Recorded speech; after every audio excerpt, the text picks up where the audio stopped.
We are back in action after a long hiatus. I apologize. We had some shit going on, but we're here now. And oh, what a time it is to be alive in my hometown of Sacramento, California. Oh yeah.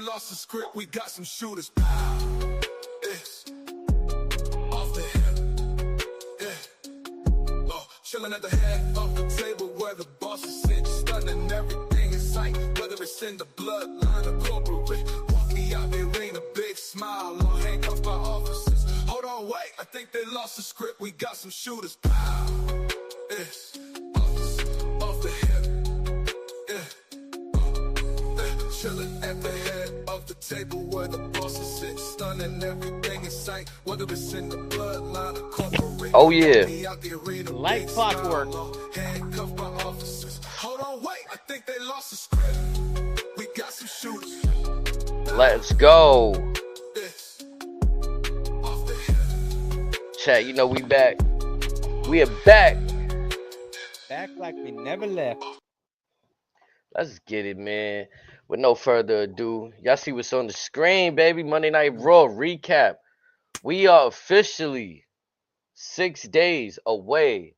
Happy WrestleMania week, everybody. Oh, It's been a long, annoying, bumpy ass road, but we are finally here. Yeah, I mean, I'm glad you said that because first things first, before we get down to business, this is something I've been wanting to say for a long time. I've gave it a chance. I've gave it the weeks. I've gave it the months.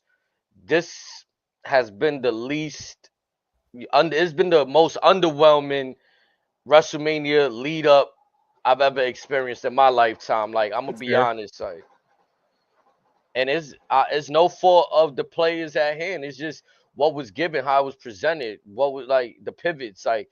So I just want to start off by say that, and also to add on to that, the overseas shows, I thought it would have had more of a better overlying effect on this road to WrestleMania.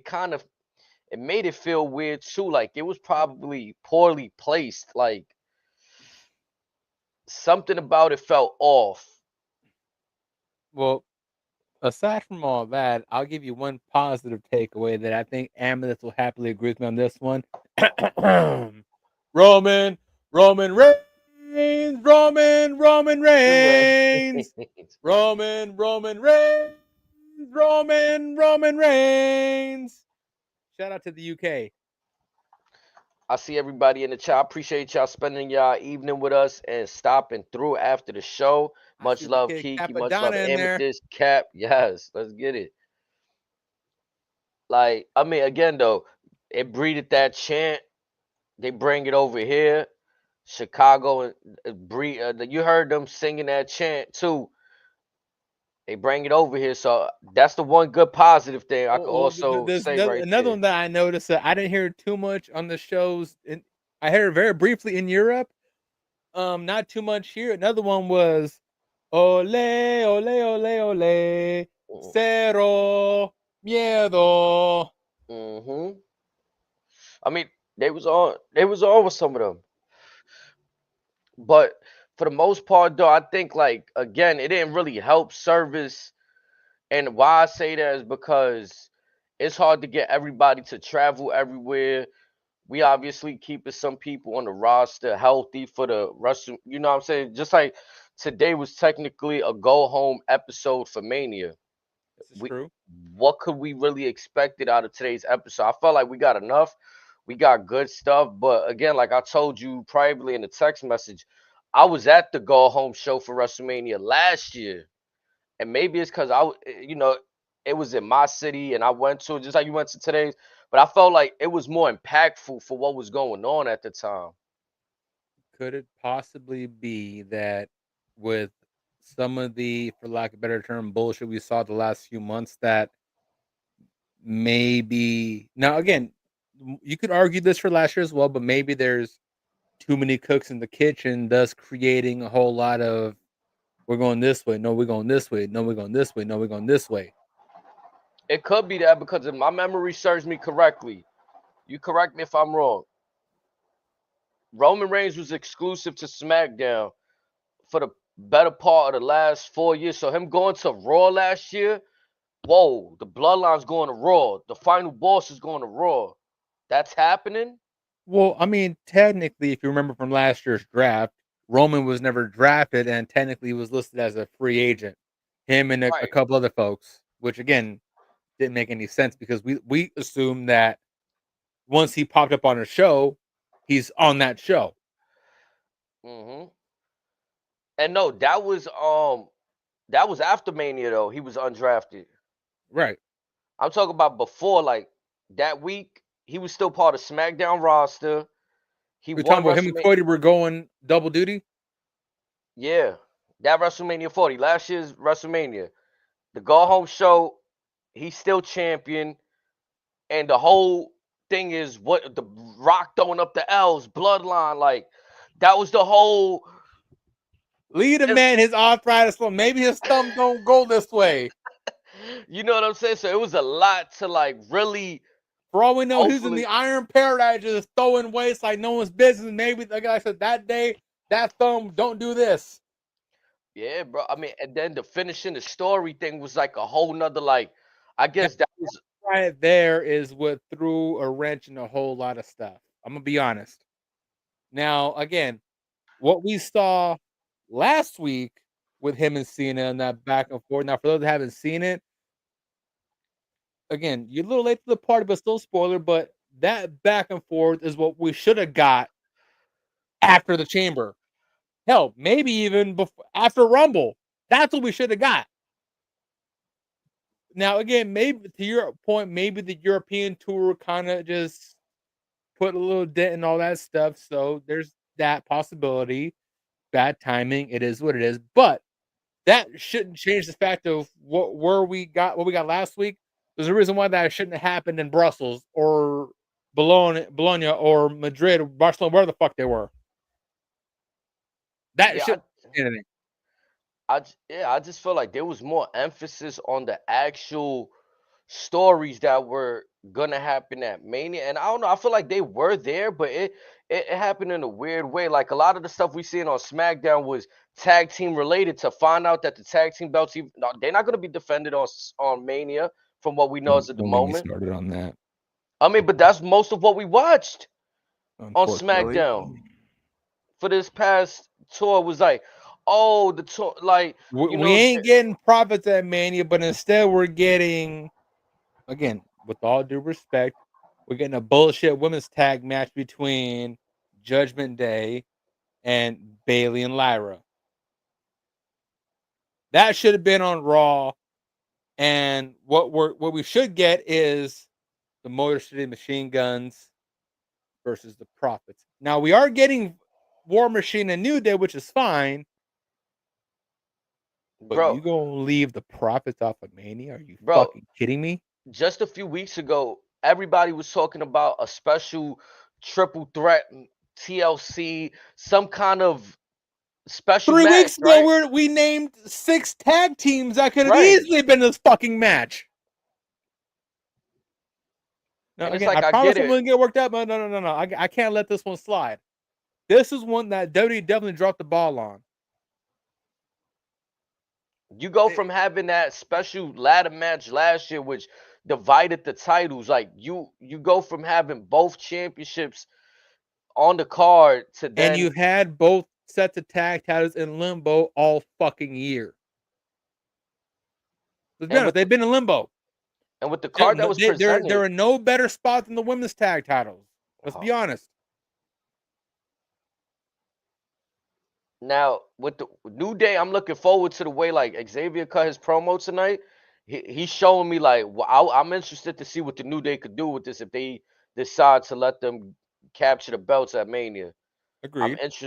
I'm interested to see what this heel New Day could do because they working right now. I haven't seen like you said, these belts, they're not doing much. They gave it to the War Raiders, and there's nothing wrong with that, but they haven't been like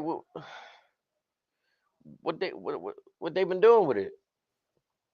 Like I've been saying for some time, given what we've learned these last 12 months, was splitting the belts up the right thing to do? I say no.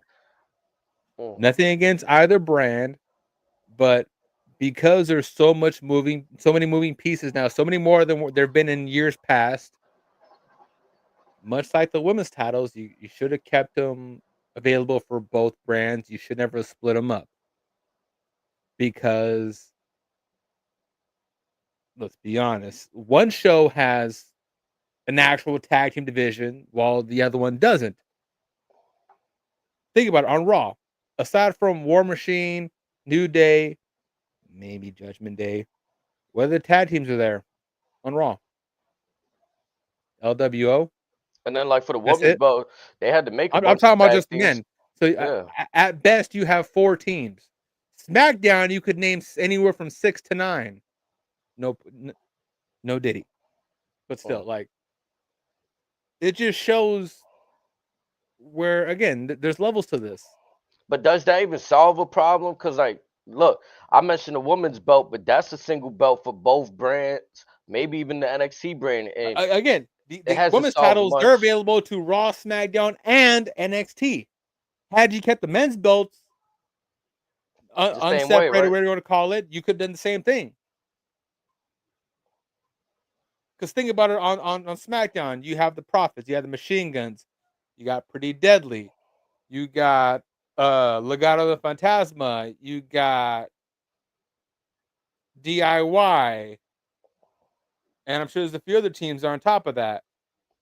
But it's my issue how it was treated initially. Like you have Kevin Owens and Sami Zayn beat the Usos. I get it. It played for the story. But now you put the That's belt all in it did. their hands. Yeah. But now put the belt in their hands, and who beats them? The Judgment Day.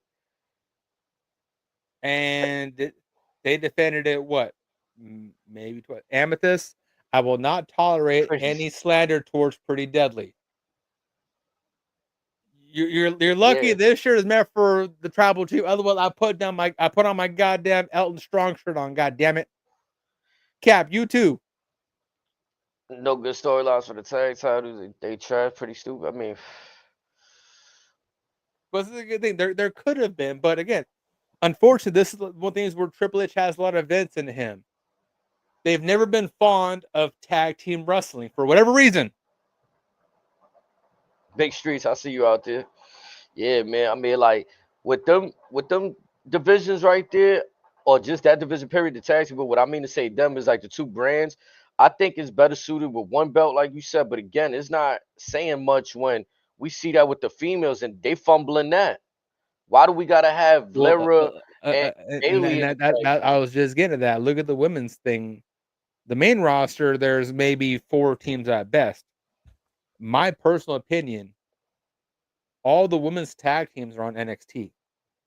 And you take the belts on NXT, you could then stretch it out to maybe a TNA, maybe a Marigold, make it more of an international title. That way you further extend the olive branches to everybody else. And that puts more limelight onto you guys as a growing company. Yeah, I'm thinking long term with it. And they're just like, we'll just make a belt for just for the sake of making a belt. We can sell merchandise. That's it. Let's right. call a spade a spade. Cause It I'm shouldn't be like for that. having two heavyweight championships, Intercontinental and US. That okay. The OG bread and butter. Right. Everything else seems to be like extra because even when you remember the time that WWE had two tag team championships, it was iffy then also. They had the You talk about the penny WCW. belts, No, or before before that. that. Oh, Yep, where the SmackDown Alliance. had a tag team title and Raw. Th- So you have the W tag titles and you have the World Tag Team titles. Why it's Thank called you, that, I Streets. I don't know. But appreciate again, that. even then, you had true divisions. On one side, think about it. You had the Hardys, you had Edge and Christian, you had the Dellys on the other side. You had London and Kendrick. You had Los Guerreros. You also had, at one point in time, Batista and Eddie, Eddie and Ray, Eddie and or Ray and Batista, the Basham brothers, APA. You had actual divisions. And then WWE can't help themselves. Like it's kind of like the inevitable. But look, the Brothers of Destruction, right? They held all the tag team gold when they was on top. Rock and Sock Connection, the 2-man power trip, Power as we Struggle, talked about yeah. privately, DX, New Age Outlaws, Mm-hmm. the Ministry, the Corporate Ministry. Hell yeah, Streets, we miss you too, baby. I know you hyped for WrestleMania week, man. I see you write it up there. You know what I'm saying? I'm sorry, Chad. We not mentioning every comment. You know, we reading it. We get well, there's a lot to dive into. Like you said, it's We got a WrestleMania lot of weekend. catch up to do, Yeah, folks. Bear with us. yeah. So we see y'all, man. Yeah, but pertaining to the tag teams, yeah, bro, that situation could be handled way better in my opinion. I mean, they did the best. They put the belt on. I was about to say on the New Day. It looked like they're gonna do that too, honestly. But the Street Profits, they put the belt on them finally. Is way long overdue. I just feel like, dang, if I just want to play devil's advocate though. I can't Good, cry so and do say they I. deserve they moment because they did have a WrestleMania match last year. Now, albeit it might not be the match that they wanted, but they did have a match last year, so it's not like they're completely like screwed over. You know what I mean? For the Street Profits. So I just wanted to say that. With regards to the New Day, I may be alone on this one. Well, I I'm just want to okay with leave this that. here for us to see when we. Yeah, I want you to say it. I'm gonna leave that there. I'll get to that in a second. But I may be alone on this island, and I'm cool with that. But I'm still holding out for maybe Biggie helps War Machine retain. And Hello, again, Faraj. I may be alone on that, but again, I'm cool with that. So what I actually thought was the opposite. I've been thinking about it, and I'm like, what if Biggie is like, all after all of that, he's thinking like, you know what, y'all was right. I started caring way too much about my girl, and I left my brothers. That would make no sense because again, they damn near berated that man. They did, but it's still a brotherhood. Did they? What they were saying, was it bullshit or was it fact? That's where we start. Was it bullshit or fact? People hate the truth. That's the problem. I think that would do more detriment to Big E in Big the E, long it run. would, it would, That would fuck him over worse than Muhammad Hassan talking about the London bombings. but I think it's an easier way to ease him back in because you put him against the New Day immediately. I feel like we got to throw him in here. You put him back with the New Day, he's still just with the group, and we easing him into the ring in my eyes. So you want a few months ago they berated him on their 10-year anniversary, and you want him to pull up say, you know what, y'all was right. Really? It could have. We've seen stranger things. Yeah, we also saw that Hornswoggle was Vince's illegitimate son. I mean, cause imagine though, like I mean, listen, Jason right Jordan now is Kurt Angle's illegitimate son.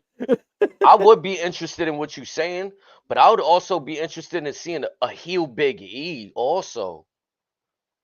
Like, Again, as much as I would love that, I think Big E is gonna be on that steamboat level of he ain't turning, he ain't going down that road. okay, nah, he do give me like he He, enjoys that. He really he, he enjoys. he's adored too much.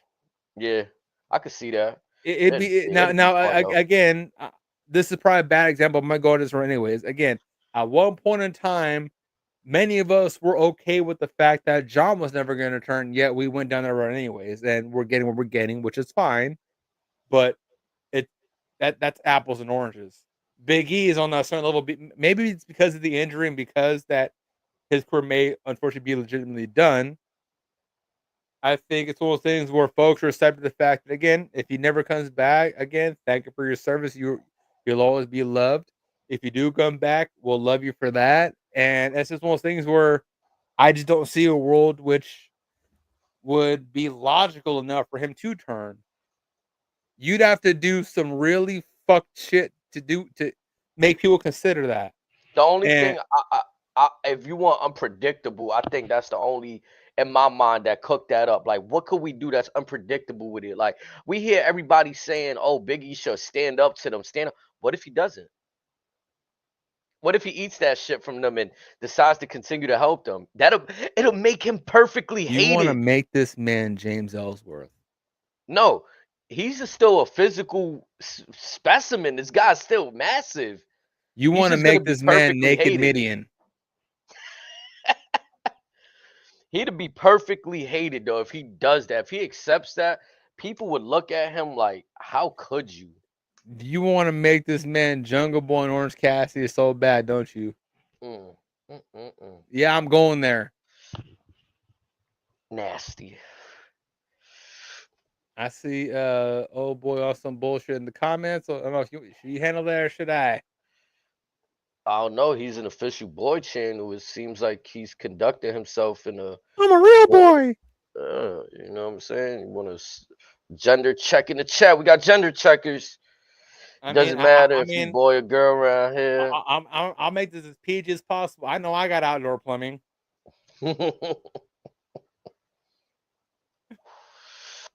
But just to get back to the show, you know what I'm saying? Like WrestleMania build up. What else we got? The Intercontinental scene look like it's been something picking up.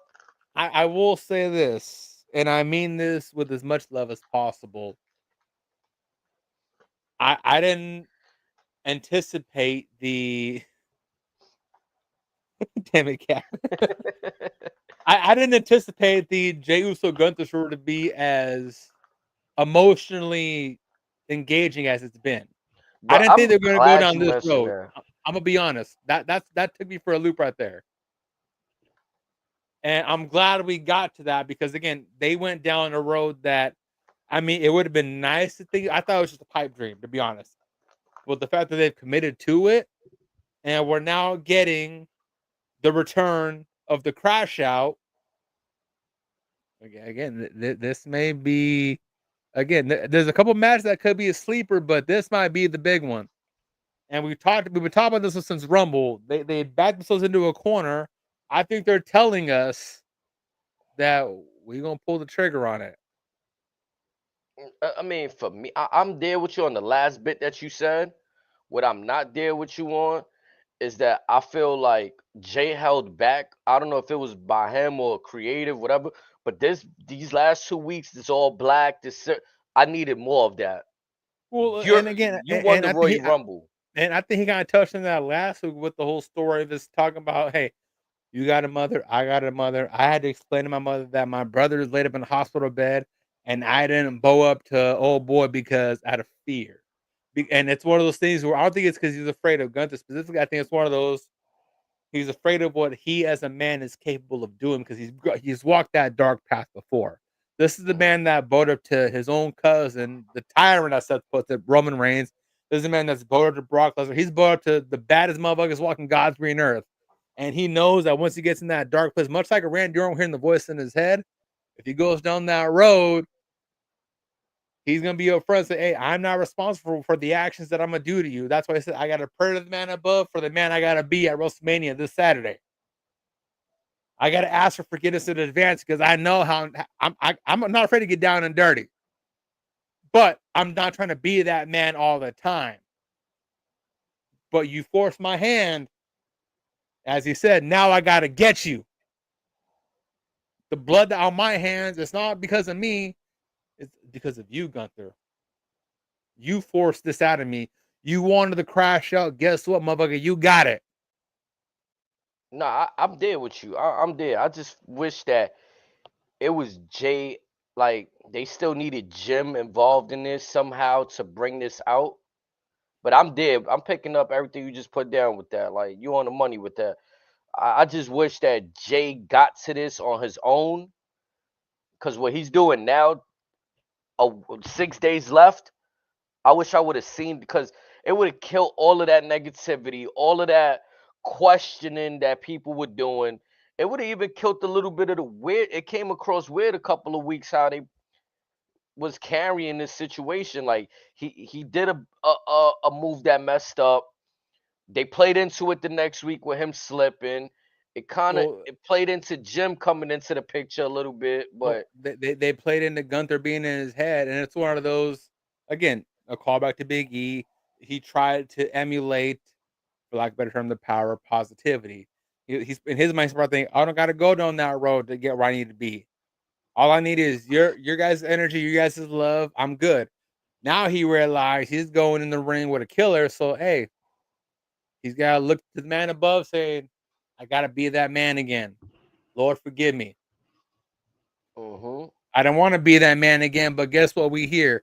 This man put hands on my family. I have no choice now.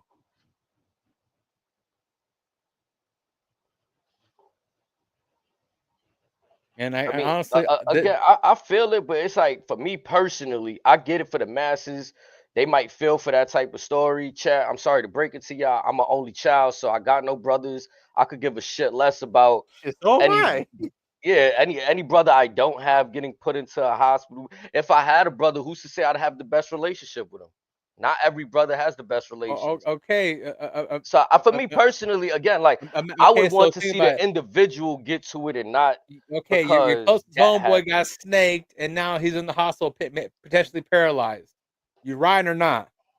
Yeah, but we're in the WWE, baby.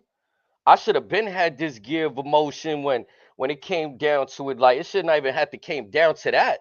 It's because of Jay's actions. His brother got smoked. That's what Jay's telling folks. Like it shouldn't have gone so. But guess what? We here anyways, and Yeah, but like that's how you saying if my man gets snaked. But if my man gets snaked because he trying to stand up for me the whole time, that's some stupid shit. That's stupid shit.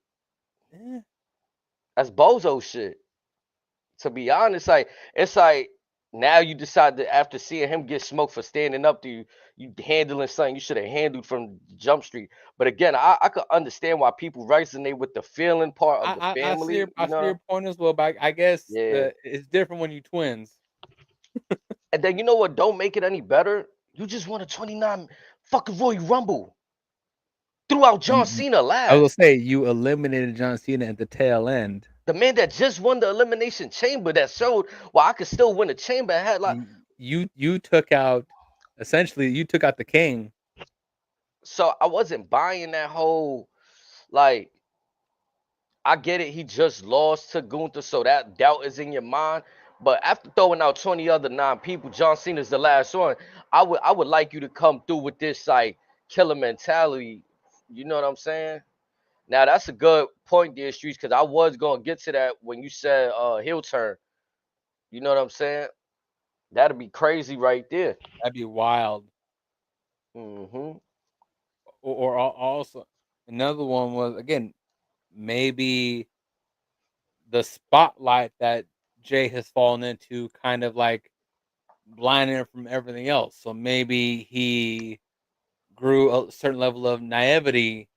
So maybe he didn't think Gunther was going to be that grimy to him. Who knows? He thought it was going to be just a gentleman's joust, for Right. lack of a better term. Yeah, he thought it was just going because he the ring general, right? Like he thought he was just gonna The keep it in ring the is ring. sacred. What happens in the ring stays in the ring. Yeah, bro. I mean, that's I do say this though. That like whole thing with Jimmy coming into the picture made me more invested than that whole them coming out. The first few weeks was Gunther fighting Akira Tozawa. Then they put on a banger, but then he fought Otis. Otis Axiom. You know what I'm saying? Those were all good matches. But it was like then you come It, out Fiend Jay and after he's done with his matches, like okay, so that part I get, yeah. So that kind of took a lot of steam off of it. yeah, it took that family feel, and I get it that that's where it had to go, but again, it's not saying much. It's kind of still saying, I bet streets. It's still saying that like Jay kind of needs his family to tell a story. Yeah, I see that. Unfortunately, like by hook or by crook, it's like damn, this shit was stale like it is. So we got to just come add Jim out of nowhere. Like people was wondering what's Jim's route to WrestleMania gonna be. We ain't think it was gonna be like this, written off. I think he may have some type of interference in the match come Mania. I think I'd be surprised if he doesn't. I'd be surprised too. But also, with that being said, if Big Jim comes in, do we possibly see Ludwig pull up as well? Because remember, he ain't doing nothing either that weekend. Or maybe do we see a returning Giovanni? Who knows? That's another one that I'm surprised I didn't, unless he was out there tonight, I didn't see him. He's not nowhere near the Intercontinental. Just kind of like we said, they knocked him out that carousel. Oh, Ludwig was on today on the match for main event. Okay, so they still featured him work It was capacity this it evening. was him and Tyler Bate. That match was incredible. Also, where's main event streamed on? I'm gonna be honest, it used to be on Hulu. If they switched, I'm not sure. No, it's on like Access or nothing like that. Nah, not on TV over here. It don't No, pop because up on like TV. that match was incredible. Yeah, they usually throw those up on Hulu that I've seen. Yeah, I don't know I if can it's a find a way Hulu to, exclusive or you can find it somewhere else, but yeah.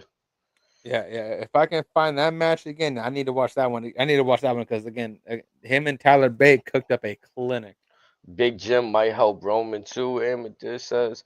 I mean, I definitely think. I mean, main event. It's a lot. They could, they're gonna do what they got to do for this main event. So anything could happen. I honestly feel I like got Solo and Thomas screwing over Jacob. I'm pretty sure people have their takes. I haven't seen too much. I personally think The Rock wearing a New Japan shirt was no coincidence. Oh, What does that mean? that ain't no way is a coincidence. What does that mean? Does it mean Hikuleo finally comes through? I don't know what it means. Does it just mean like you saying Tamatunga could help Rome? I don't know. But I'm paying attention to that. I'm looking at that. The Good Brothers are technically a free agent, even though they may be going to back to AEW or maybe Japan. Allegedly, WWE just inked up Jeff Cobb, which is massive. You have Hikuleo coming soon. You got, is Lance going to stay on NXT or is he going to come up? Who knows? Right. The jury's out on Zilla. There's a Like lot I that could feel like, happen. yeah, I honestly want to give WWE the benefit of the doubt. I feel like something crazy is gonna happen in one of these two main event matches. And what makes me pleasantly happy is Dave Meltzer has no fucking clue. I say that I haven't really been saying no WrestleMania spoilers, man. Nowhere, like no real concrete news coming out. The only news I heard is, like I told you privately, is allegedly Mariah May be leaving AEW and going to WWE. The only thing that I thought was interesting that I heard tonight on commentary, and they might have said it last year, but today I don't know. It's something about how Michael Cole said it. He said they're announcing the next dates after WrestleMania and stuff, and he's like, "Yeah, don't forget about the Monday Night Raw after Mania. You never know what's gonna happen." Well, Like I he mean, said, it was they always yeah, tease that, but last year nothing happened. right. So to throw some emphasis on it on this show tonight, I was like, But again, to Michael's credit, in history or throughout history, the Raw for Mania has been known to be a very unpredictable show. Last year could just be a dud. Who knows? We'll I mean, give him I the think benefit of the I don't doubt. think it was a dud. I think they did a pivot. I think instead of the Raw, let's do something for SmackDown. And we seen the debut of Tamatunga. It's just because it wasn't directly after Mania, Because it the only don't thing got we that saw feel. on was a Raw or SmackDown where we saw Cody come out and The Rock told him, It was "I'm gonna Raw. come back. I'm gonna come back for this," and they had that weird awkward promo. Yeah, it was That's all that that we Raw. got on the Raw. That's all we got on the Raw for Mania. Yep. But like I said, SmackDown we got Tama Tonga. Which is kind of something of that magnitude would have happened on the Raw. A new debut, a shocking debut. Mm-hmm. They just did a pivot and did it on SmackDown. So I think kind of like maybe they might this year go back to something special that Monday night. Roman revives the bloodline. I mean, part of my crazy mind, I feel like I've had a whole bunch of different scenarios pop up, but like the fandom in me is like, what if Seth and Roman kind of like Well, let's talk find a about that way? because I think as much as you, for lack of a better term, fantasized about it, I think we might be finally getting a borderline Shield reunion based on what Roman was talking about when he's telling Seth, you know what? You're right. I didn't think we'd ever hear that from Roman. We got him telling Seth, you're right, before we have Roman show a level of appreciation towards Jey Uso. But again, I feel like Seth Rollins, the way when I say he's been carrying this story, he's been telling, like, I love Roman and I love CM Punk, but all they've been going out there doing is their thing. You know Yeah. what I'm saying? Acknowledge me, and then CM Punk pandering to, saying, talking his snarky shit, but also pandering to the CM Punk chants. But I feel like Seth has really been pointing shit out, like real, like this stuff that kind of like is public knowledge, is right there in front of your face, but people forget about it. It's like when, oh, Paul Heyman, did Roman take you? Like, I mean, Roman did Paul. I said it right the first time. Paul Heyman, did Roman take you when he went the first time? No, he left you with his family, and look at how they treated you. When CM Punk left the business and took his board, did he take you with him? And when he came back, did he look for you? You know, it was things like that that it kind of reminds you, well, those things did happen, The right? line Like, the line that got me was when he was referencing Paul, a favor is a choice. that's it, right? It's a choice, not chance. It didn't just happen by chance. Oh, Because last week he could have easily said, when Roman asked him, let him down gently. Heyman could have said, "Okay, my tribal chief," but he says, "No, I can't do that," which means he's making a choice. When he came out last week and all that, and Seth was berating, like you said, talking about when he left, you take you with you and all that. When Punk came out to go on Seth's, him could have easily powdered out and let them duke it out, but no, he chose to tend to his friend, which almost got his ass curb stomped into the next dimension. And fast forward to now, as we saw the closing moments of Raw, when Punk comes out, he takes the spear, and then Roman takes the chair. Paul just sat there. yeah. He didn't tend to either one of them, which was another, again, a choice. Mm-hmm. I get it. He wants to stay in, he's doing his best to try to stay neutral between the two of them, but again, ultimately you have to choose whose side are you on. But no, did you notice?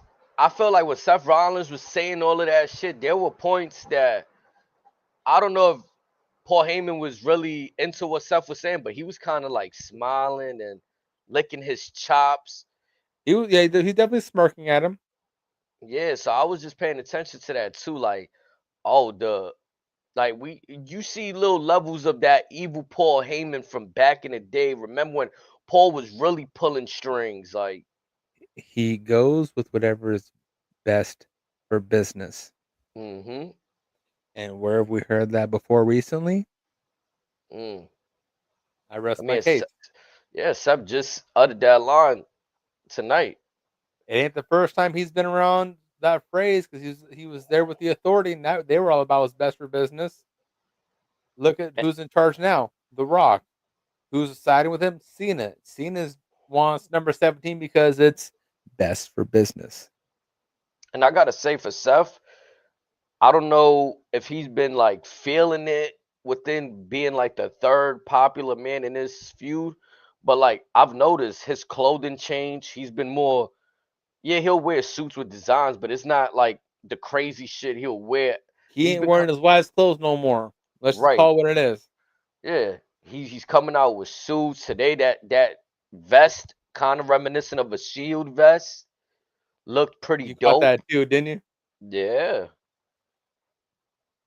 Even the imagery, you hear the comment. Listen, Michael Cole is like he was perfect at that moment because the thoughts and what I said, he said it immediately. Like I was like, oh no, not the chair, and he's like, damn it with the shield chair, like called it right on the moment, and it was just like, oh, back to that. But I do think like I don't know. It's almost certain that they got to do the one-on-one.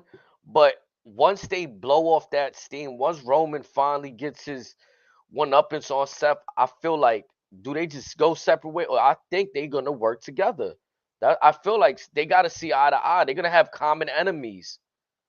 I think once Roman gets his lick back, then it may be a clean slate, but it'll still be with boundaries.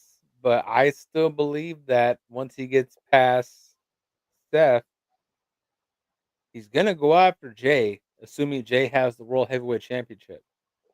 Mm. Now the question is, who goes over on that? We'll cross that bridge when we get there. But I think again, once Roman gets his lick back with Seth, to your argument, I think we may go back to okay, we could possibly do some business together. Which brings me to my question. Now their match is Saturday, correct? Yep. Saturday main event. If you're Seth Rollins, A, do you come out last? And B, if you do we hear Sierra Hotel India Echo Lima Delta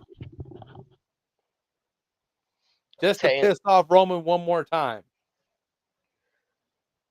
I could see it. I wouldn't be mad at it. Vegas would know how to act if that happens. I even feel like I noticed his hair being a little bit more blonde. He Like got he the might have did blonde that back, yeah. last week. Yeah. He's had the blonde back for a few months now. Mm-hmm. So I'm just saying, we've pivoted around that possibility over the last few months. After what we heard today with the back and forth between two of them, I think it is more probable now than it's ever been. Which again, it's slightly unfortunate because you know who is doing fuck all on Tony's payroll, Mm. which I feel is a massive missed opportunity. Could you imagine what he would contribute to this story alone? He doesn't to be in the match, just his presence around all three of them. Could you imagine how it could elevate it?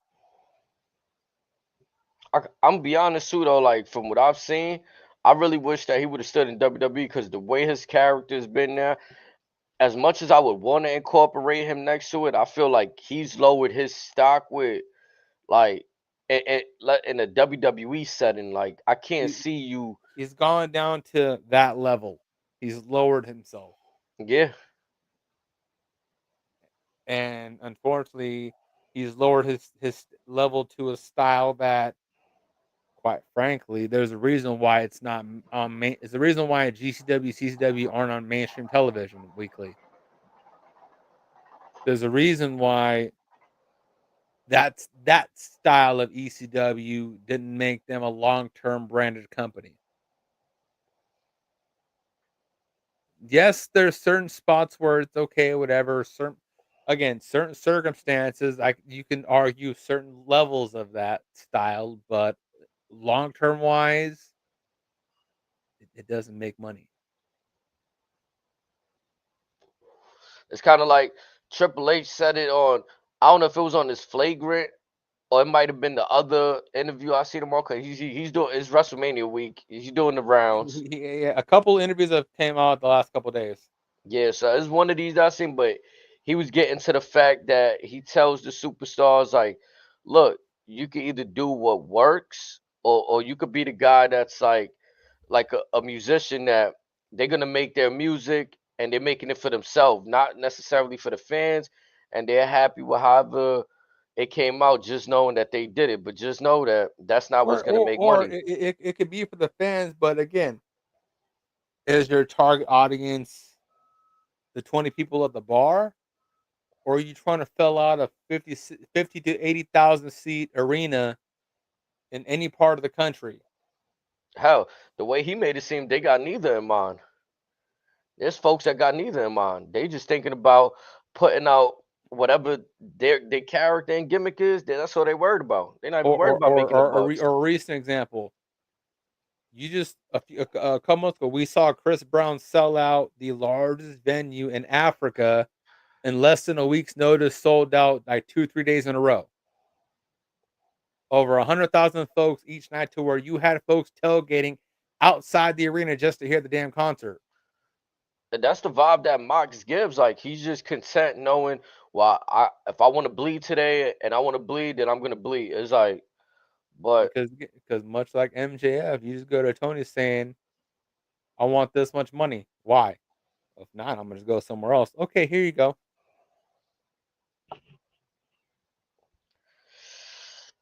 and that's the leverage, unfortunately, that you have when you're a top name in the game. Like, you're able to pull it because anybody will pay for, they'll spend their bank just for a few appearances.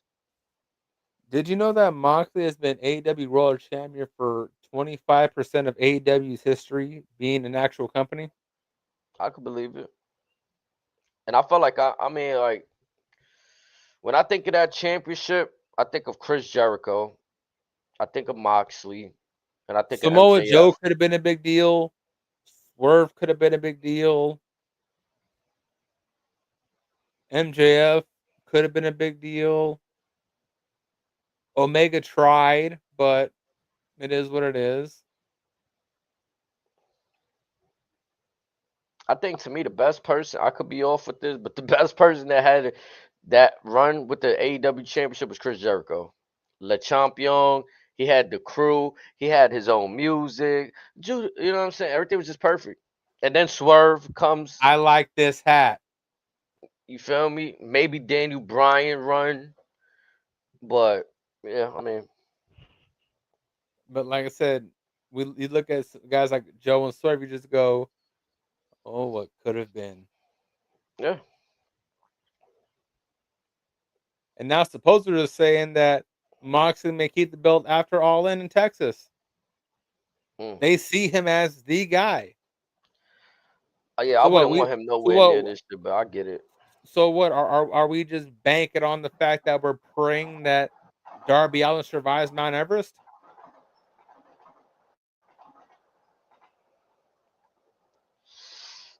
Yeah. Are we hoping that MJF comes back to form? Or are we gonna put the belt back on Hangman? Oh God. These are legitimate questions. Yeah. Because it I seems mean, like we're going back to Swerve versus Hangman. I don't know with the way they why. keep the belt in that briefcase, should they even be a champion? And like, they already got the belt. Like, And then you had the bullshit of Christian wasting their version of Money in the Bank just because Edge didn't want to take the pinfall. yeah, which killed the whole thing because I felt like he lost. Right, even though he didn't get pinned, you didn't successfully win that match, and then you try to go for the trios. Even though I know that match served purpose for the FTR term, but it's still like you lost and then lost Ray again. Charles could have seen that heel turn coming. That's how obvious it was. Like, God rest his soul, but damn. And then then that was the now, best thing that came out of that. Honestly, out of that pay-per-view. you see what they tried on Saturday at Collision? Nah. They attempted to give Tony Khan Tony Schiavone the spot pile driver, Oh and yeah, he you was had sent me saved that. by Nigel. Yeah, you sent me that, but I didn't get to see it in full time because I refuse to watch Collision on my Saturdays. I'm be honest, like, And what's sad is 70% of the time, Collision's actually watchable. yeah, Like, it's much better than Dynamite. The problem is it's on damn near midnight. yeah. My time. That's why by that time I'm already locked into a gaming stream. We deep into competition. We either killing Or, people on the courts or in Marvel. or you asleep. Yeah, like we not doing the collision thing, man. And maybe Dynamite. If I'm not doing, if there's no big money baseball games, no big time. Well, we got the play-ins about to happen, I believe tonight. I'll say you got NBA playoffs starting, so I anticipate we may get a couple more Dynamite versus NXT matchups, Yeah. and we know those have been happening. NXT by at least 100K. So Pat McAfee did confirm on commentary that his big night was produced by the WWE. Oh yeah. That was always bad based on how it looked. Yeah, yeah, they definitely had that WWE setup going. The Yeah, nice because you had Alicia Taylor there, you had Stu the cameraman there, you had a couple other folks there that have been WWE live for the last 20, 30 years. Even the Tron that has that, you could tell that was all WWE's handiwork right there. The only thing I was interested in, like how much they wanted to stamp their name on that, because it was like, a few of the things they were doing on there was kind of like edgy and pushing the envelope. A lot of the jokes. That's just Pat being Pat. Oh yeah, we love it, but with the fucking sensitives out here, the fucking what you call them, the snowflakes, like they fucking relentless. Like I was scared that this could ruin anything but it didn't. I haven't heard anything, so I'm glad that everything was turned out McAfee's one of successful. the few guys that has been canceled almost as many times as Paul Heyman. You Well, you think he see put what the hell. You seen the blowback they had for last week for having that comedian on commentary? the Kill Tony guy, Yeah, the Tony, I can't say Tony his name. Hinchcliffe. Yeah, Hinchcliffe. He made a joke about Big E, and people were fucking. It seemed like Big E was a bit bothered by it, but he said he wasn't gonna let it affect him. But I guess he. I mean, that particular line, you could tell it was very tongue in cheek, but it's one of those things where it's one of those things where no one told him no initially, so he probably thought it was cool. Well, Big E said people signed off on it. Yeah, like I say, he didn't get a no out of it, but maybe he wasn't asking the appropriate people. Correct. Like again, he could have easily hit up E saying, "Hey, I'm thinking about this bit, whatever," or who knows? Maybe for all we know, he could have went to maybe Bruce or Michael Hayes, and they probably said, "All right, cool, let's run it." But just that I mentioned that instance in itself because then that could have opened like opportunities for other comedians to possibly be on commentary or just anybody. And now we take a step back again because this comedian decided to possibly, I don't know if it was they signed off, didn't sign off, but he said something that could be like, damn, like it's frowned upon now. You know what I'm saying? And it's just things like it's just disappointing to see because I mean the guy still got a rose. They still advertising him, so he's still good with the company. I guess he didn't do. Yeah, and again, it's one line. It was one joke that didn't hit. Every comedian goes through that. I was surprised that it even picked up so much on social media. That's why I'm like, damn, Oh, people just I reaching. knew it was gonna sound off on social media off the rip. Yeah, people definitely be reaching, and then to get an interview with Big E immediately, and you get the guys are good out there. To ask him is like crazy. Like, what you think about that line last night on Raw? Man, Now again, had Tony gone to E first, and E had maybe pitched an alternative or a spin-off from the joke, that could have been a thing. But again, it seems like E was left in the dark about that, and then that's one of the things where you gotta start E saying, "Hey, this was definitely a tongue-in-cheek joke." Could it have been worded differently? You can argue that. Could you have used someone else as an example? Possibly, but again, that's one of those things where, unfortunately, shit happens. and like you said though, this is almost the cost of doing business the way WWE's doing it. Where like they're on Netflix. And honestly, the only reason why Hinchcliffe gets the rap that it does because he's a Trump fan. That's gonna Yeah, get cause him we eat off yeah, cause off we the gate. spoke about this. Comedians touch on all kind of subjects: race, Yeah, politics, real prime life example. matters, We family. had Triple's recent interview by Andrew Schultz. Hmm. The internet loves Andrew Schultz. Yeah, I got that up on my screen because I was watching some of it while we were getting ready, And this thing is so dang long, like it's still It's going like over it's here. like 2.5 hours long, but a lot of good material there. Yeah, I might have to run that back later because I definitely like listening to Andrew. He's funny. His team's funny. You And he's know, one of those few guys to where I think he's trying to bring that old school style of comedy like a George Carlin and Richard Pryor level to where it's like nothing's off limits. Similar to like Carlos Mencia back then, it's like if that audience, if they're laughing at the joke versus being offended, I'm good. I mean, I'm actually legit happy for the guy because I remember seeing him early on MTV with that round of other comedians in that era doing Guy Code or whatever MTV shows they had going on. So I remember like seeing him for a long time, and now seeing him get to do what he want to do. I salute him for that. Even if like it's like dude, like we're entertaining. Like we're entertaining people. We're getting the job done, and just If chill, you enjoy the show. can't laugh at yourself, who can you laugh at? And again, it's just a joke. There's no malicious intent behind it. It's just for comedy.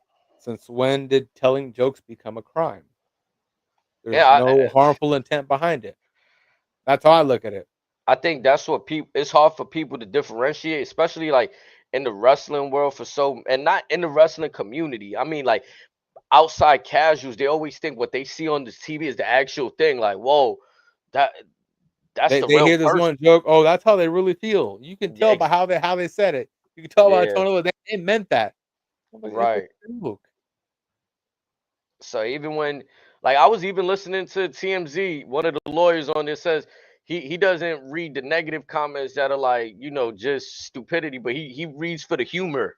He reads for the like, oh wow, that was funny. I didn't think of that. Yeah, like, are they gonna be clever or are they gonna be ignorant? Right.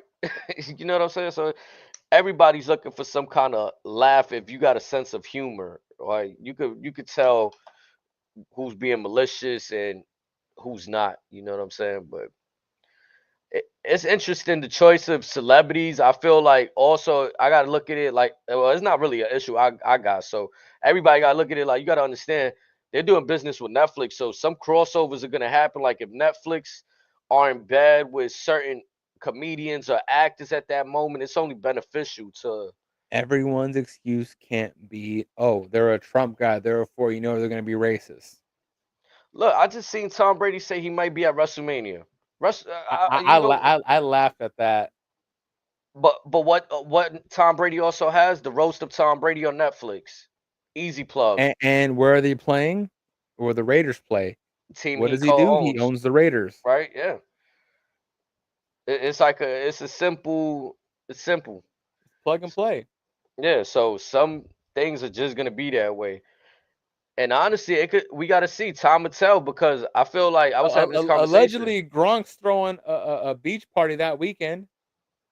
So Gronk's gonna be in Vegas. Gronk's a former WWE talent, Oh, it's a respectfully. lot of parties, a lot of stuff going on. Just the first, I'm gonna be honest. Even though this WrestleMania is not having the same build up, I could say this: WWE is putting their hands and feet on offering a lot of different entertainment outlets, parties, comedy. Like raves, yeah, you name it. Yeah, like things. Listen. I've never seen this before. Like they come to MetLife. I wish they threw a party somewhere in New York so I could go down there and we could just Think about vibe it. with the They're gonna be in superstars. Vegas Friday, Saturday, Sunday, Monday. I think Tuesday as well. I think NXT's there too. Mm. Maybe even Thursday as well for other shit. But yeah, so damn near a full week. And not to not mention him, but Wale Mania. It's happening on Netflix, isn't it? Is it? I think so. I've seen it on Twitter. He reposted it. It Oh, should be happening that's on a Netflix. badass back for Wale. Congratulations. Yeah, he should be doing Wale Mania on Netflix. I believe Wednesday. I gotta see if he's still on for that. But yeah, Wale. And So it's then you like, got and then you got the usual shows that are there surrounding Mania Week on top of that. yeah.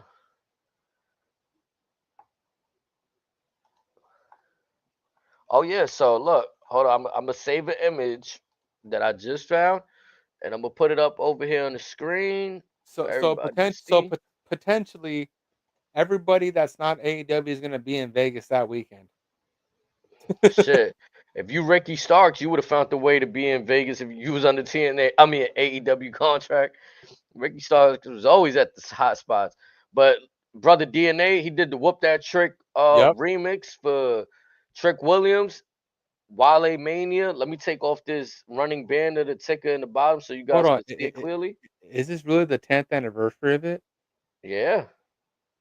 Again, Wale, congratulations. Pardon me. You see the Netflix logo down in the lower left right there? They're Oh, gonna be at the Brooklyn Bowl. that is dope. And that's April 17th, it says. So that's what, yeah. That's in two what is that, the That's, Thursday? yeah, Open up. Thursday. Thursday. Yep. We got the kickoff for WrestleMania happening Friday. Let me take this off the screen now.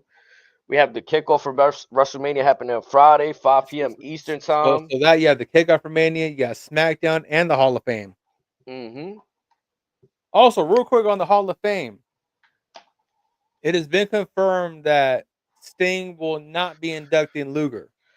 Yeah, it's gonna be Diamond Dallas Page. I mean, that's not a bad But backup. there's been a couple of different stories. Some are stating that Tony Flyles said no, and there's other stories stating that WWE never reached out to Tony asking for Sting services. I mean, did Luke like at this point in life? Luger said he wants DDP and Sting to induct him because Sting's his best friend. I mean, yeah, I mean somebody, I mean, unless they couldn't get it done. But it's one of those, which side do you believe? Because again, both sides. Again, I can see why that he won't reach out to him, but also I can see why Tony be petty and say no, he's my talent. And I'm not trying to put it on Sting, but I want to throw a variable.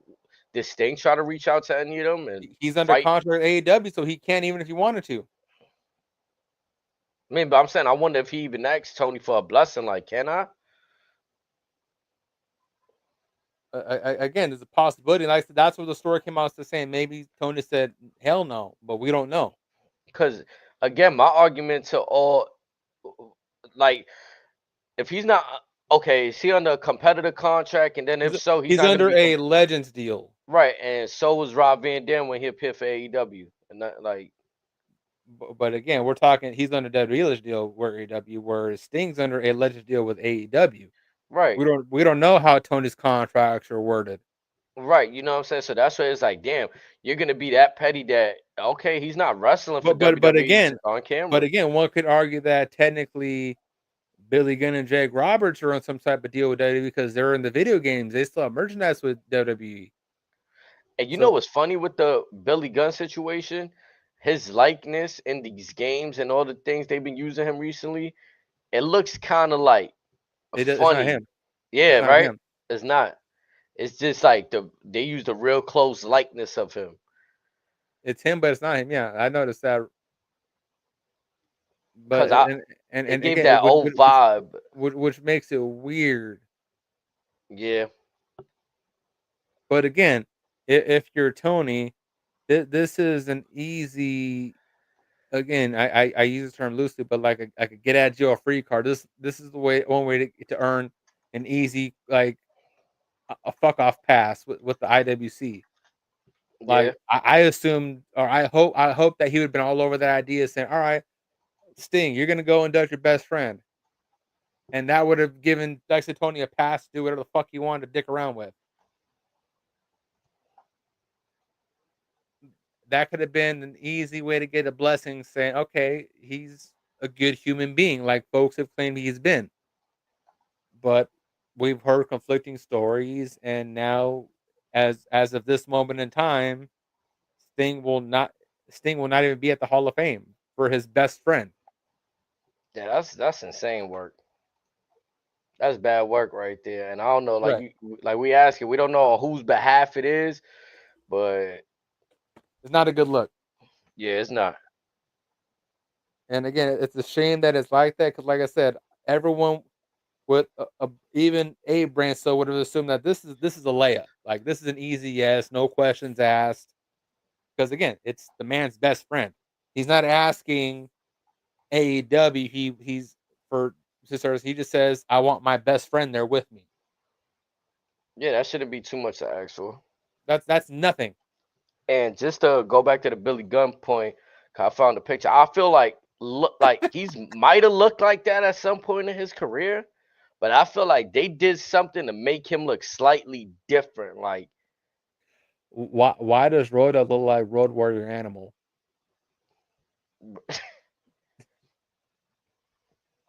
I was like, bro, I don't remember like you know I what mean, that Billy kind of looks Gunn like Billy says a little bit, but it do, with but it look the doll's face, why is that? Why does Rhoda look like Animal? yeah. Like the toy version of Billy looks more like Billy than that picture right there. Oh yeah, that picture. It kind of looks like Luke Perry a little bit. Bro, that picture give me vibes of like the old Nintendo 64 games or the old Super Nintendo games where they'll I have was like gonna say it looks like Xbox's Raw too. yeah, bro, they'll have a superstar with a different name, but you know who it was supposed to be. It just Like, says Superstar. right, like nah, that's Gun Billy right there. That ain't Billy Gunn, that's Gun Billy. They just switching No, no, no, around no, on no, no, us. no, no. That's Willie Pistol there. Right, the real deep switch. That's Willie Pistol. Like crazy.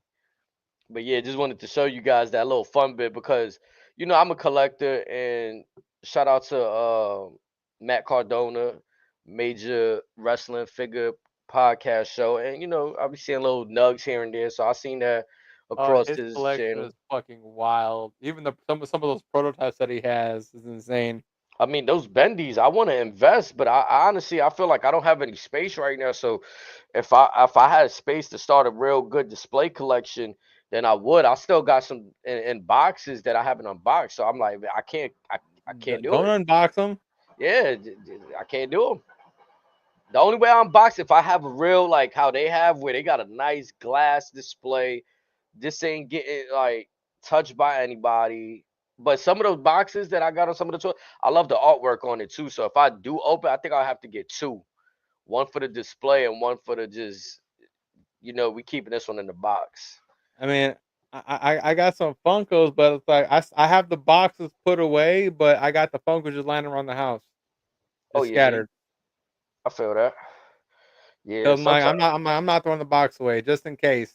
The just in case, yeah, it don't box hurt. might be a little dusty, but Now, the one thing I don't like about certain of those packaging for the figures is that depending where you might be getting them from, they might be already beat up. So that kind of factors into that's why like, I don't buy from third party. It's straight from the website, or if I miss out, I miss out.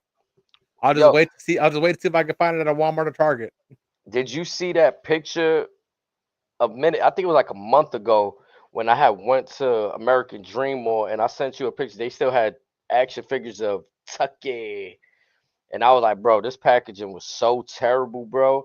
Like it literally felt like one wrong move and the whole thing was gonna come apart. Like the paper part of it was gonna I come away from mean, the plastic. it was an old figure. You could tell it'd been sweating in the box for a minute, and then Yeah, that box been bouncing around. for real. I was like, man, where they find a bunch of these Tucky toys at? But yeah, those things was there. But I mean, let's not get too sidetracked, man. Where you want to start talking about like we already covered most of what's been going on that we missed in the last few weeks. Is there anything else you want to cover in that time period? I mean, we haven't really talked about the Tiffany and Charlotte thing. I was just gonna go Yeah, like there. we didn't really talk about Tiffany and Charlotte. I, Oh, what a mess that is. yeah. So let me ask you this: Hmm. do you think there's any like legitimate heat between the two of them for whatever reason? I want to think. Yeah, I'll be honest with you. I want to say like they kind of worked us. You don't think there's some like legitimate like animosity behind the scenes I based on felt the? So the reason why I say that is because again, like um, just to piggyback off on what Steve Richards was saying, like yes, Tiffany went for the low hanging fruit, but Charlotte is equally at fault because she allowed it to get there because she allowed the crowd to get in her head. Oh yeah, Charlotte fumbled that.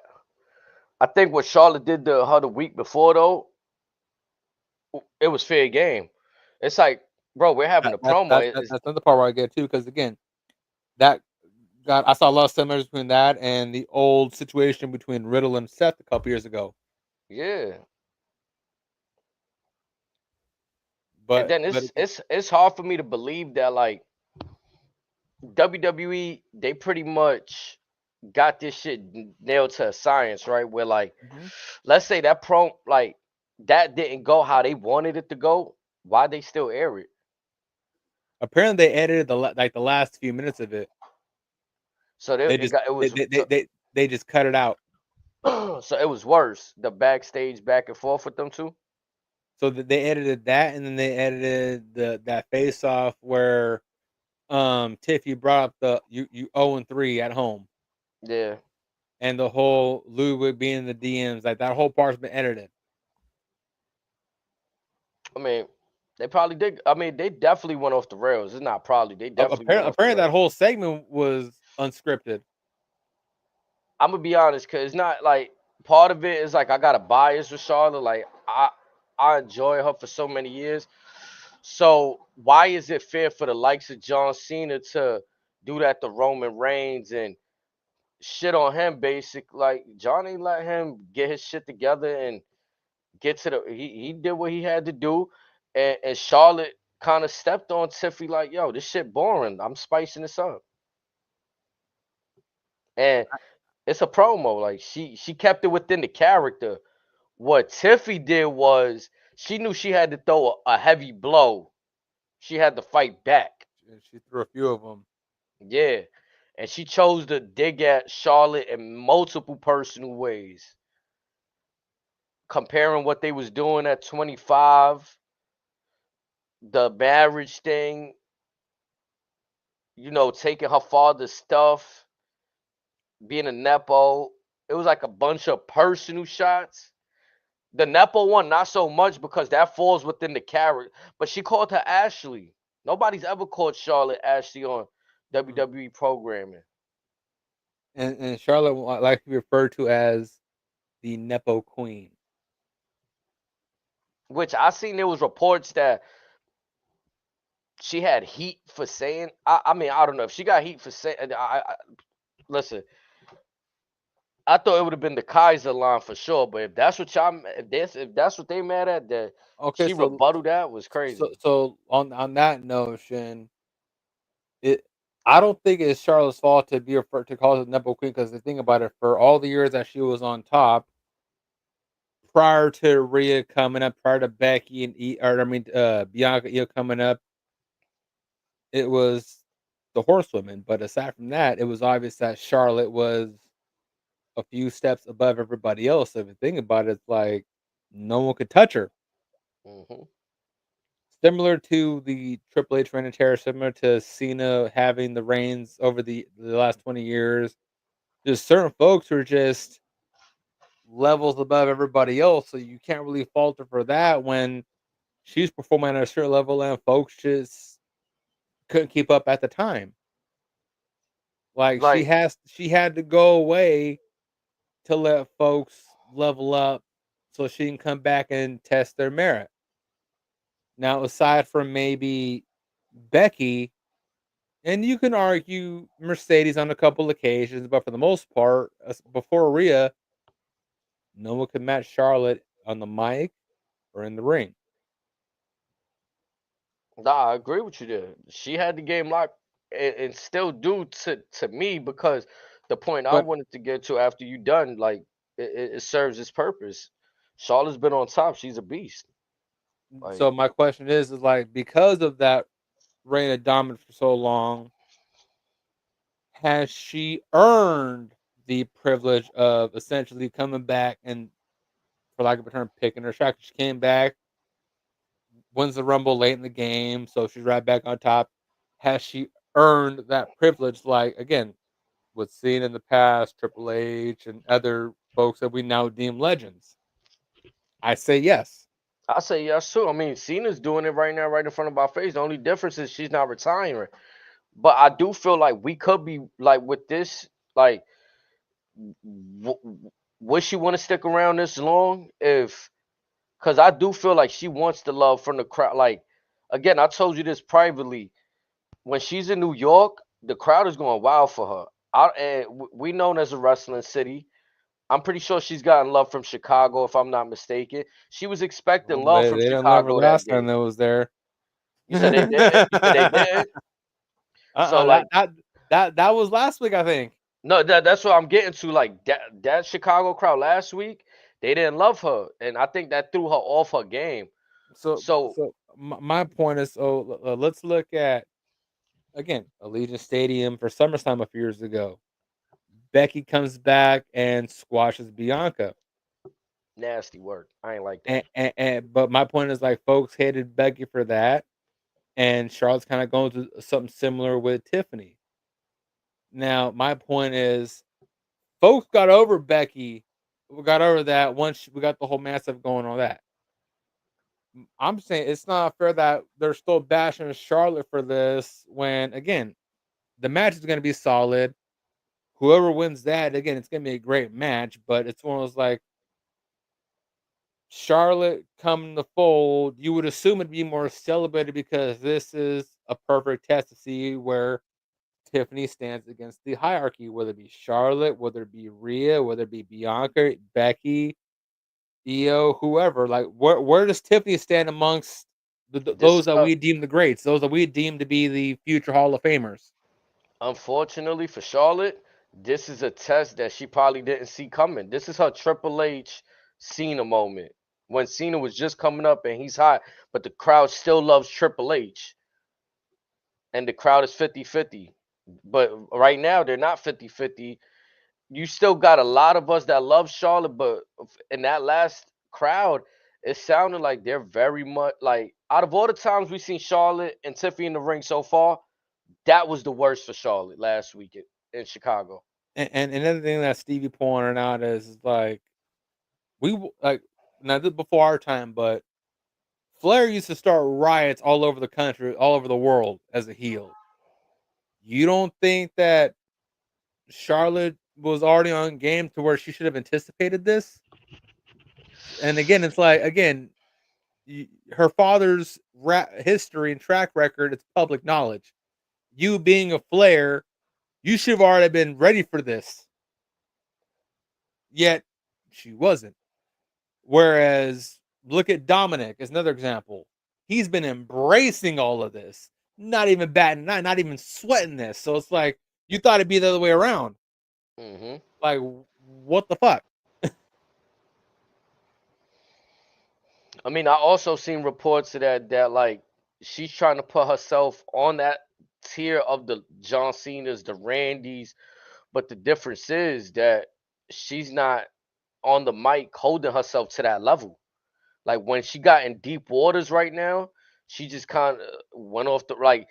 This is also the first time she's really been challenged as like who's also really been able to, you know what I'm saying, to challenge her on the mic like that. Like Charlotte, for the most part, was able to just run down everybody. She even did it to Rhea Ripley.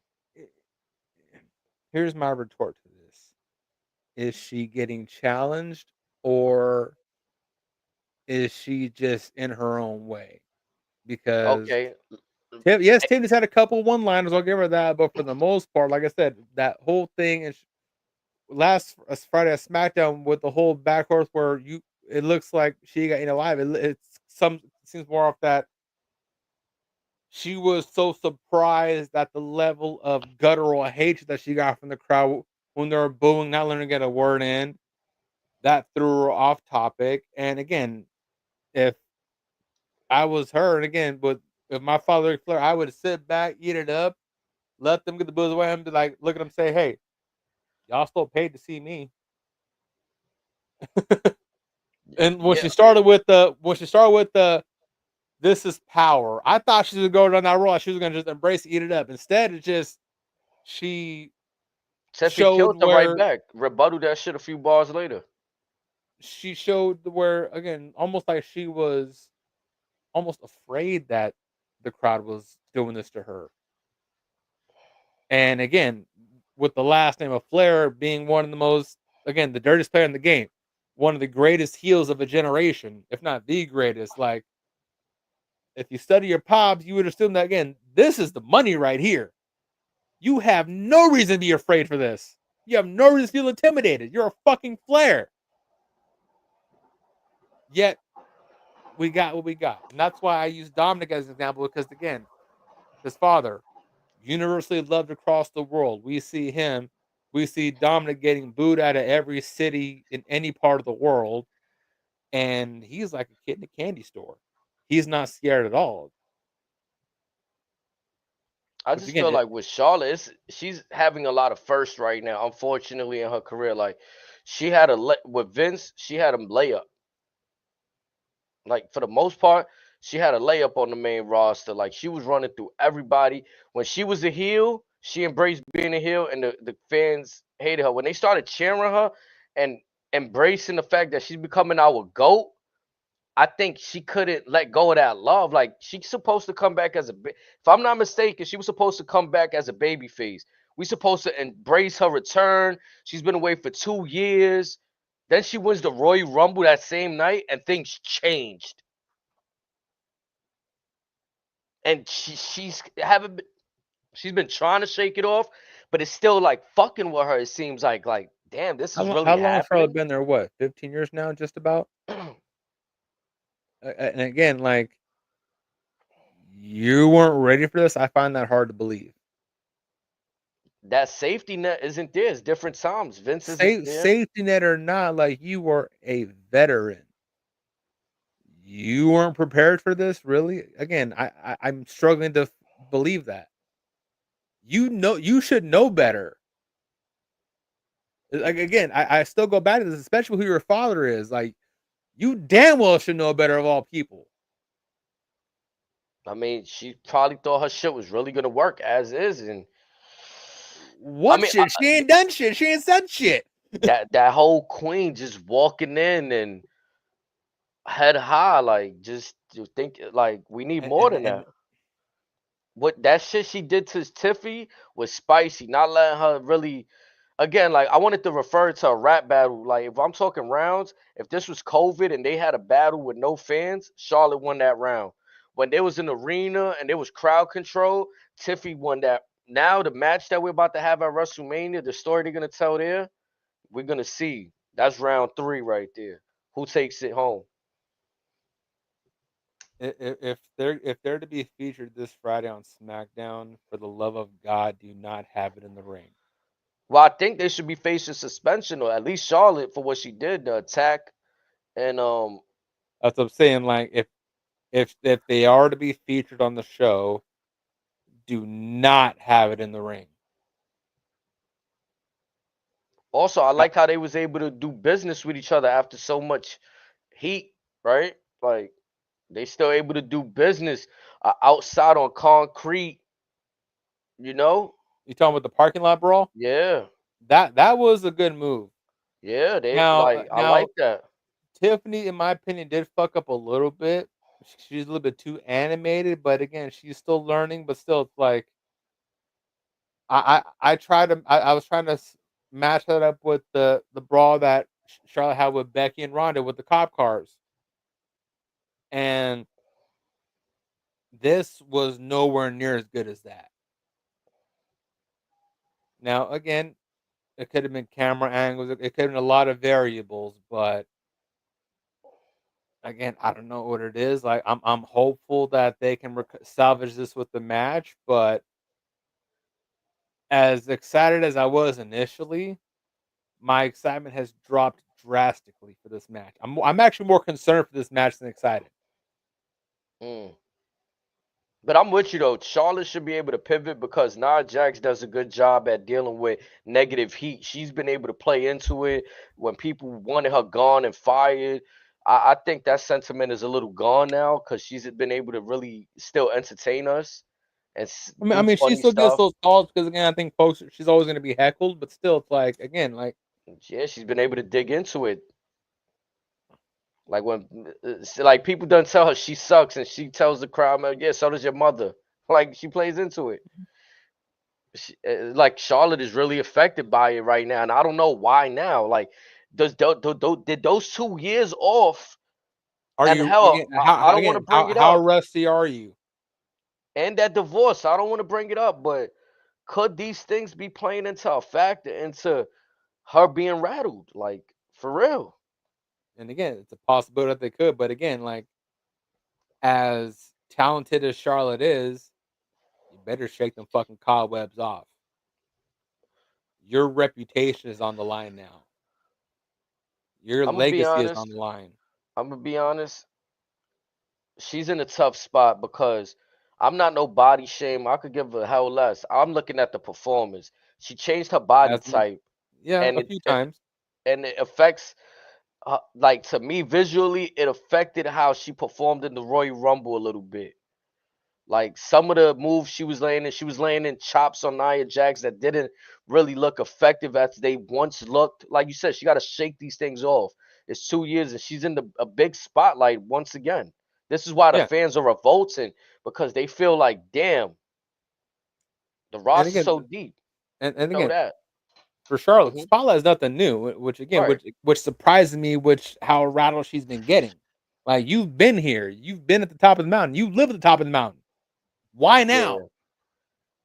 That's something to keep a close eye on for her, because I don't know. I feel real iffy about it. Like, I do feel like if things don't go well for her, I could see her going away, and maybe it's for the better. Maybe like you got to take a few time off from, like, the heart absence makes the heart grow fonder. But I feel like if she continues with this type of heat, I don't know how she'll be able to pivot if she can't. Like, she is that rattled and you can't. How could we keep her out there? You- Honestly, in my honest opinion, if she doesn't win at Mania, keep her off TV until the draft. Have her on Raw. That way, Rhea can get Charlotte or make Charlotte get her mojo back. Yeah, cause her and Rhea got good chemistry. I like they got story too. They still got Have the one. They got to have a rubber match if I'm not mistaken. that you have again. You have Bailey there. Uh, has Charlotte had a match with Liv yet? I don't think so. That'd be interesting to watch. Her and Raquel, I think, would have decent chemistry.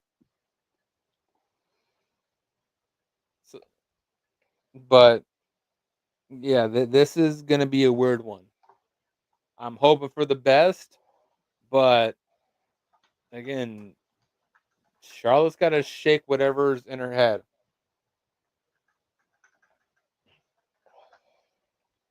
Yeah, I don't know. It's not looking too good for her, and that's supposed to be. I was looking at the car. I was just typing in the car right now. If you heard me typing, I'm trying to Mhm. look up the WrestleMania card because the commentators. I don't know if you was able to see it up on the big screen. They gave us the actual Yeah, Saturday and Sunday they card. showed it on the Tron and on the TVs up top.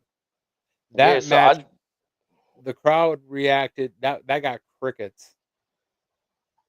I But felt the then, crickets from home. I felt but them.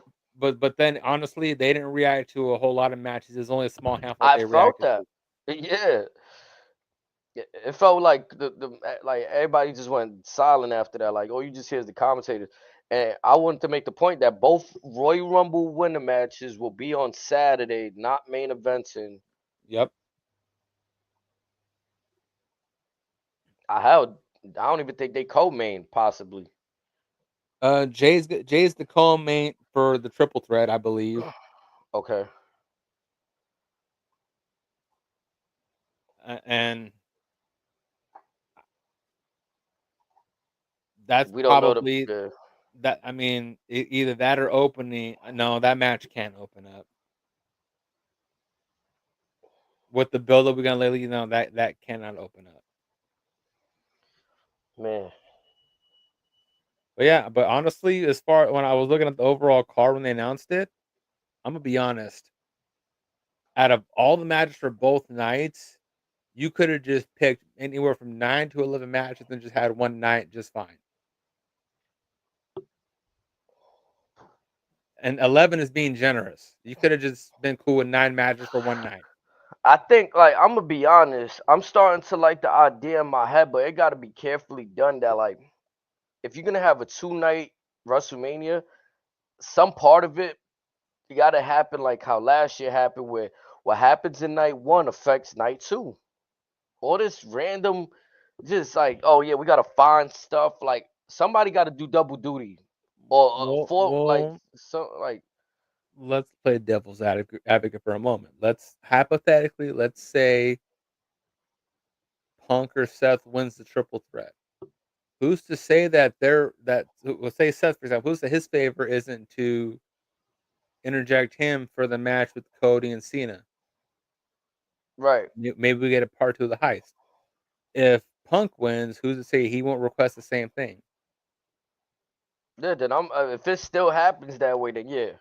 But as it's seeming right now, it's like it don't seem like nothing from the night before on Saturday is gonna correlate to Sunday.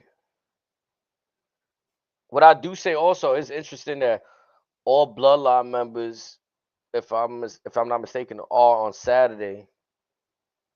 Jacob and yeah, they are. Yep. Jacob gonna have LA Night USA Championship match on Yep. Saturday. Jay's got the Dave the co-main, Roman's in the Scooter. main. Yep. That's pretty dope.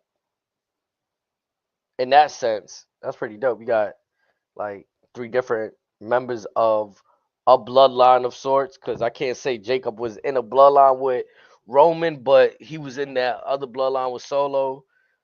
Still all family. That's dope. So on that topic, a lot of folks are a little perturbed that Sammy is not going to be in WrestleMania. Good. Fucking shit. Like, come on, y'all. Let's not start this, man. The dude be like, this is another conversation I had, and my man I ain't gonna lie, I don't know if he was trolling me or not, but he made perfect sense. I was like, yo, so we got to put things in perspective, right? Gunther is such a beast. Why we got him losing in a fairy tale story twice at WrestleMania? He lost last year to Sammy. Right. Now it's gonna happen again. Like this is just so my man put it in perspective. He's a regular season killer, bro, but at the big show, he ain't getting it done. And I'm like, fuck, that should make so much I don't sense. think we can call the match with Jay a particular fairy tale to go around. I think we can borderline call it a blood feud now. Yeah, it's definitely entering that territory. You know, they was able But to make that happen in a short I see time. your point. But the thing with Sammy, I mean, honestly, with what's been going on, he doesn't fit anywhere. Hate to say it. Kevin Owens out the picture. Hell, why not have? I mean, but then Kevin might miss Mania next year too. you know what they didn't announce, or did Right? they? Randy. I didn't see Randy on Saturday or Sunday. In storyline right now, he does not have a match. Yes. He might pull that Cena card, right? Or maybe that who was it that was looking for a match at WrestleMania? It might have been Cena, right? When he was trying to get the Undertaker, Yeah. and he was just sitting around, just waiting, and then boom, finally it happened. Wait in the hell, Cena was damn near 12 pints deep. Yeah, that was crazy. That was fire though. My boy was in the The whole crowd. show, he just chugging beers back and forth, knocking it back like no one's business. That man was pissed drunk when that match happened. Or, or, and I hate you said this. What if Randy joins that little group? But I don't think it services like The Rock and Cena. You said like, what if Randy becomes that Jones Rock third man for them? Like, what if he doesn't have a match and he decides to interfere in that Cena Cody match? could be. Um, I'm still holding out hope for him in all this. Yeah, he kind of alluded to that. He said it. Dust him off. Suit up for a night. I'll give you a third RKO for free. I kind of wish that Aldous would have like Maybe we see something on Friday. Maybe he give him another RKO. I'm hoping we see some of that because I mean, like Randy said, this would be his, I believe, his 20th WrestleMania. Mm, And that alone is history. man. WrestleMania weekend is gonna be crazy. Like you said, NXT starting early, bro. 10 on the West Coast. I believe 1 my time. Yeah, Eastern. it's basically a Saudi time show for me. Ooh, it's definitely gonna be crazy, man. But I guess let's officially run down what happened tonight on Raw. You know, we's covering a lot. We can still do that on Friday when we talk about that recap of SmackDown and give our predictions for WrestleMania. We had Gunther start off the night. I think this was the best like talking he's done during this J stuff. I'm telling you, like the boos were so loud. I didn't hear a single word he said. Yeah. And I'm glad that he kind of like sometimes you see superstars get caught in this moment where the crowd is on their ass. They on them, no doubt. And they still trying to get that sentence out. He's like, you know what, bro? I'm gonna just get to the point, bro. Like, just get Well, to it. walk me through what he said because I would love to hear what he said because I legit didn't hear anything. I couldn't really hear much of what he said either. But what I did Really? hear him say a little bit is that he didn't really care about the mother stuff and like just to paraphrase that none of that really phased him. Like, The only part that I was to paraphrase was all he said was, "After I beat you, I'm gonna call my mother and tell her that I whooped your ass." yup. But I like how he tried to truck through that because you see a lot of people like it did rattle him. He didn't obviously get what he wanted to get off. But again, to his character's credit, he tried to get through that like and I like that for him right there because we don't often see him on the mic and that could have threw him off too, very much in the Charlotte kind of case. I And think in his case it was more so, it's about time you guys give me this reaction. oh yeah, he's been, he wants that. If you know Gunther, he wants that. And again, I like even his body posture, just like looking directly at the camera, standing on the apron. It's like again, I couldn't really make out much of what he said, but those last words I did hear, and that's all I needed to hear. To be honest, um, I thought it was odd a little That bit. was I cold get out it, there. but then I don't know. Cole did some weird shit too. He tried to like tell the crowd like, like we here, like, but He Cole said, I think he said some lines, but I thought we were gonna do this later on. But all right, here we go. I mean, yeah. Again, it's the go home. So we have Gunther cutting that promo, and then I thought like, with as heat as this is, maybe Jay would have came to the ramp at least to talk his shit from there. But nah, they just saved it for later or whatever. Like, I'll get to that. oh yeah, I got some words for that also. Like, but yeah, we had that promo, and I think we got into the first match of the evening, which would have landed us with Bailey versus Liv Morgan right there. Now, I thought the match was okay, like just a standard, match between them. Cool. I did With like all due the. respect, I was a little bit too focused on Raquel, I must admit. I mean, hey, it's Latina Spice right I there. She. apologize for nothing. Nah, I mean, listen, the inclusion of them. I'm not really fond of this makeshift tag team they got going on between Lyra and Bailey, but I did like, I agree. yeah, like the way they was able to pull things off tonight. I hate to admit, I was like, it looked cool, even down to the point where Lyra saved Bailey from getting hit with That Oblivion. was I was actually like, kind of funny. yeah, I was like, I didn't expect this. So I was like, okay, yeah, all right, they got it. Like, It's and like, I tell my, hey, you get one out of me. yeah, because that's usually a heel tactic where like you see the tag team help not so they could get the little measly win, but the heel team already did the underhanded tactics with Raquel trying to interfere. They got her out the way, so Lara did it back to help Bailey secure the victory. But And I'd be remiss if I didn't say this. Liv put herself through fucking hell in that match. Man, I mean, she's the ultimate worker too. Like everybody got to tip of they caps or whether you like Rhea Ripley or Liv. I It mean, shouldn't matter. You got to these give her last credit. 12 months, I can make a strong case for her being WWE's Iron Woman.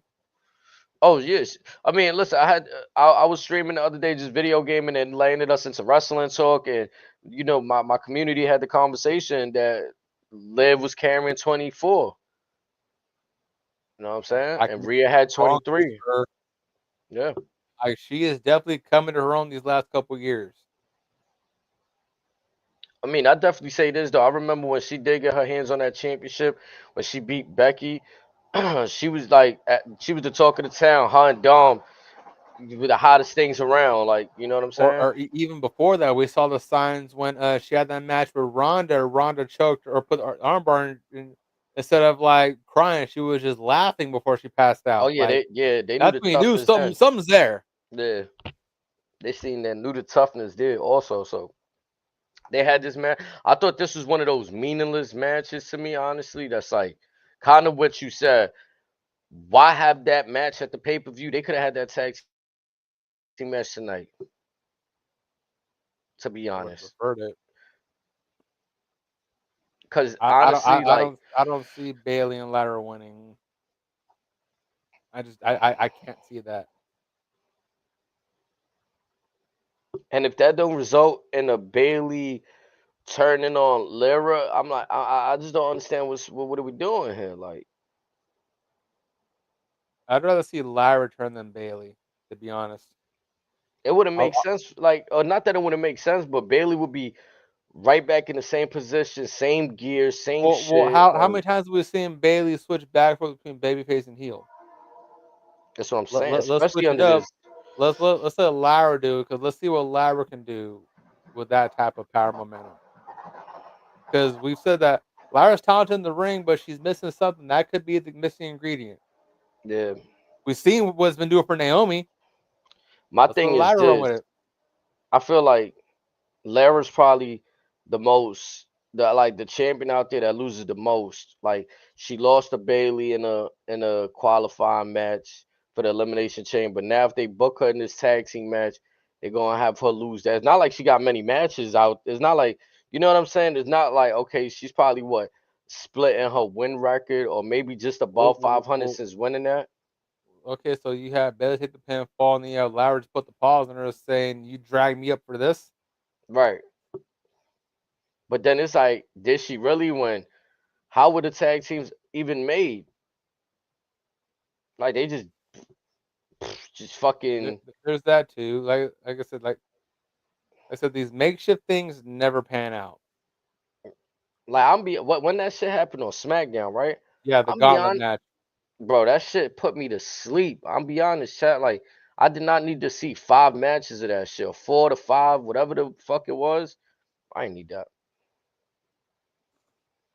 I It, would it have felt, much rather had Piper and Alba win the match. you know what that felt like? It felt like whatever amount of matches that was, it felt like I tried to do 4 weeks of work in one night to make us feel like, oh, they're a good tag team. They work really well Shit, that together. felt like 2 months worth of work in one night. For real, like, what the fuck? Like, how the fuck got so much chemistry? They just fighting each other. Like, nah. Cause to know each other Lyra just beat her for the second time for the belt on Monday, and you had them tagged that Friday. in less than five, like in less than a week span. It just, and there was no like explanation behind how these teams came about. It just felt like gauntlet to see who's going to determine number one And they contenders. felt like the only mismatch because everyone else had been teaming together already. Michin and Beef have been teaming. You have the Secret Hervis. Is that what they're called? You Yeah. had Pure Fusion Collective. Which, oh, why even still keep the name? The fucking ring Uh, announced ain't even called them Pure Fusion Collective. have The you seen team of Zoe Stark and have you Shayna seen Baszler. Zoe's Twitter lately? Nah. Bro, she's doing damn near a right to censor gimmick. I fucking love it. Oh, I seen a few tweets where she's like, nah, this isn't whatever. Like, Or she'll just say something negative about whatever's popping at the time. Like, Anyone that is showing ass and tits, Zoe's all over it. yeah, It's fucking awesome. yeah, nah. Yeah, it's But like that I brain. needed to pull both the Man. little rider sensor gimmick moving forward. Just the little Mormon shirt, the black tie. Bro, when the fuck did Maxine Dupree and Natalia become a tag team, bro? Oh, that was 2 weeks ago because Maxine went to Pierce stating that she wants more opportunities and her and Natalia have been talking. And then the following week they get announced that they're gonna be in a gauntlet match. And Natty was like, bitch, what? You was probably asleep for that. Bro, it's like, what the fuck, bro? Like, if you're gonna do that with Maxine, cool, right? Keep it there, but then take Otis and Tozawa away. Like, let's just blow up the whole operation, bro. Like, to be back and forth, like, just to service this is just like, I could go without that shit right there, to be honest. And it wasted a whole hour. Like, again, they got away with some measly shit that Friday. I'm gonna be honest. They got away with some measly activities. Like, I feel like watching this Raw tonight was more acceptable only cause again, I feel like Liv Morgan is always a treat when she's out there. Raquel, A lot of folks were mad that Rhea wasn't having like an in-ring segment. yo, you can't keep the folks happy because I see her online.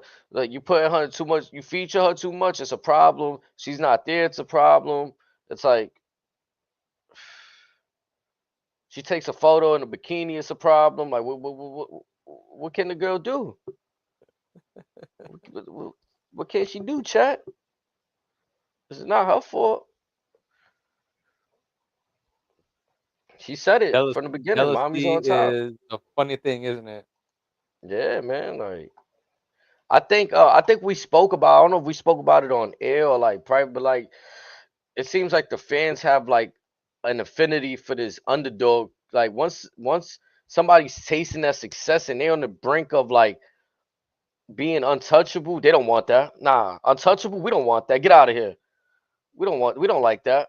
Okay, so but on that topic, if we look at that triple threat match, the underdog is the champion currently. Right, right, right. How does that work?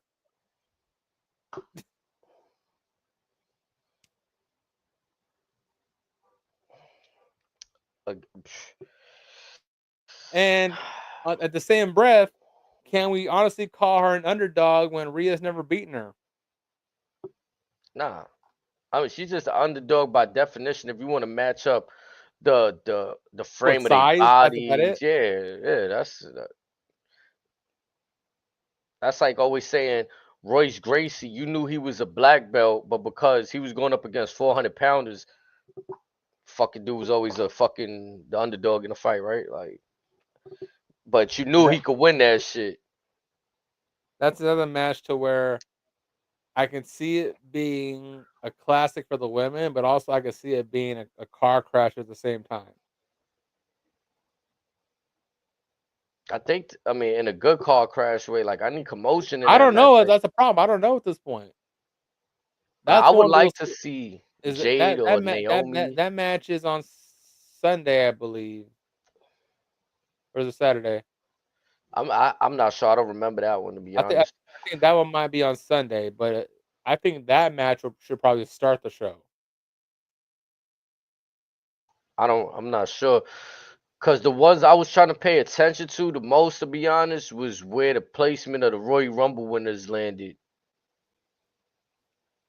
Right. But I do think EO and them is on Sunday.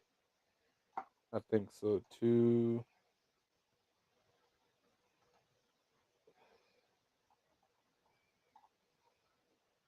Let's see.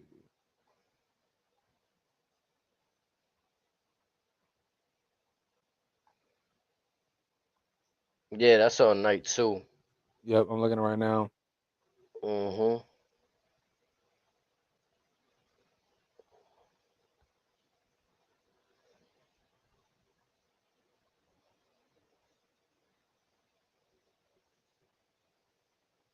Yeah, that's gonna be a weird one.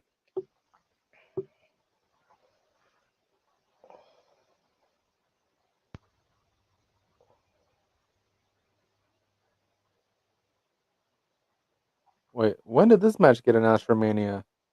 Which one? Oh, never mind. This is the family one, I think. Yeah, that's a family one. Never mind.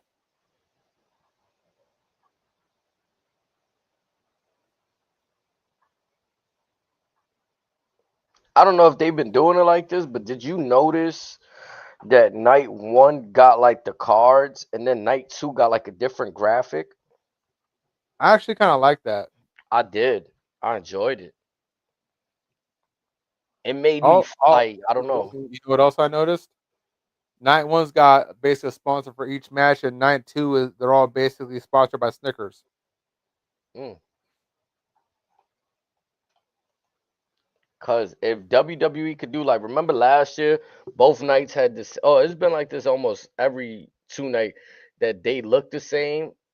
Could we possibly see like the set look different because of the theme of the LEDs that they choose to use? Like, I got a very That would gambling be feel an interesting touch if they do that. because I got a very casino feel from night one where like they had the cards, the playing cards, right? Hmm. And then the second night felt more of a nightlife vibe. Like yeah, yep. So it'll be interesting to see. Like that'd be dope to me if they somehow pull that off, because it'll really give WrestleMania 41 two different night feels. Like whoa, like Now, what I will admit is night one has a better card. let me go look. Cody Night John. one has Oh no, Jay, that's night Gunther, two. Naomi, and Jade. War Raiders, New Day, Mysterio versus El Grande Americano, Ellen Knight versus Jacob, Tiffany and Charlotte, and Rollins, Reigns, and Punk. I'm gonna be honest. Night two has Bailey, Lara versus Liv and Raquel, Priest and Drew, Braun, Dom, Finn and Penta, AJ and Logan, Io, Rhea and Bianca, and Cody and Cena. Allow me to bring out the glaze for a second. I was Uh going night one anyway because Roman was there. oh.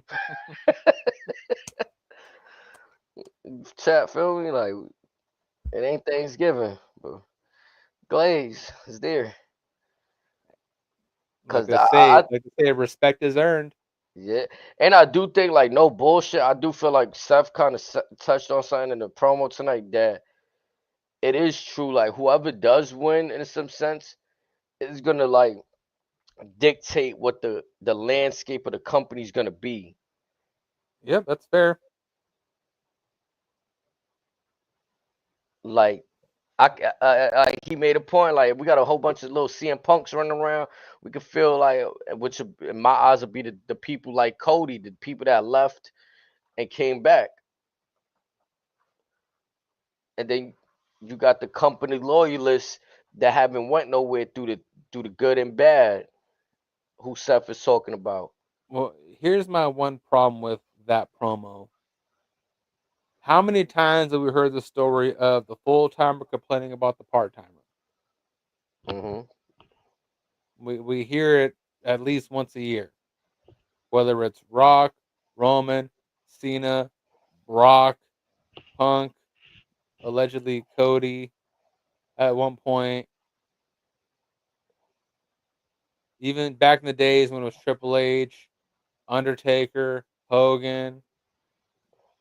We've heard this before, and that story's always come up as just fine. Yeah, for Seth to come at Roman that way, that's facts.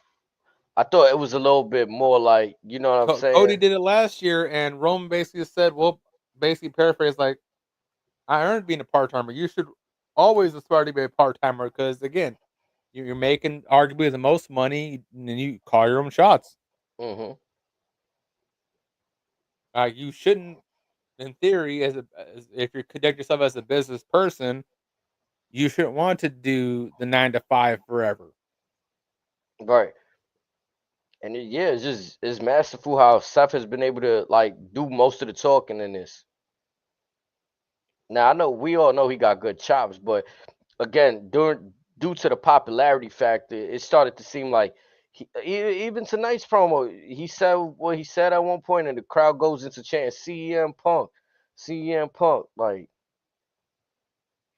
and I'm like, damn.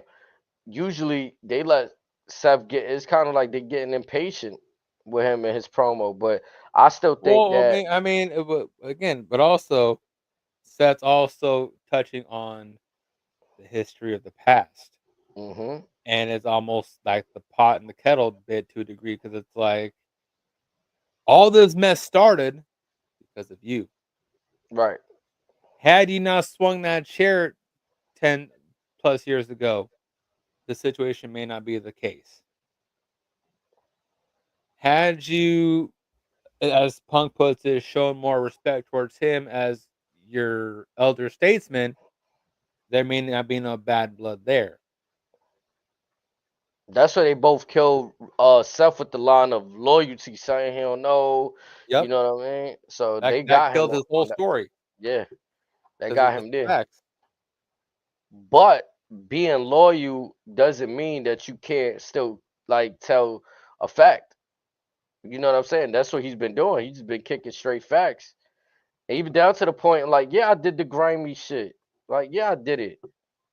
Like, it's not like, oh, I didn't do it. Yeah, I did it. You know what? I'm surprised the road he hasn't gone down in this build. What's that? I'm surprised he hasn't gone down the Roman or Punk stating 10 years ago, the chair's in your hand. Are you swinging it? Right. Are you, as he puts it, he didn't sell it, he bought in. Are you buying in? What would you do if you were in my position at that time? I'm shocked he didn't go down that road these Right. last few weeks because I think that would have changed a whole lot of dynamics. And I'm curious to think what Roman's and Punk's reaction would have been to that question. Yeah, Now, in but I mean, Punk's case, I think Punk would have swung the chair. Roman, given his story and his, at the time, his ties and allegiance to the Brotherhood, I don't think Roman swings the chair. yeah, Roman didn't have much of a story at that point to go off of to say like, yeah, like Punk, we done seen him run the Nexus. He done been at odds with Triple H. It could have went either way. Where like, And, oh and, yeah, and again, if we go down that road, I can't help but go to touch on the variable that is if that chair isn't swung, do we still have Dean Ambrose? Possibility.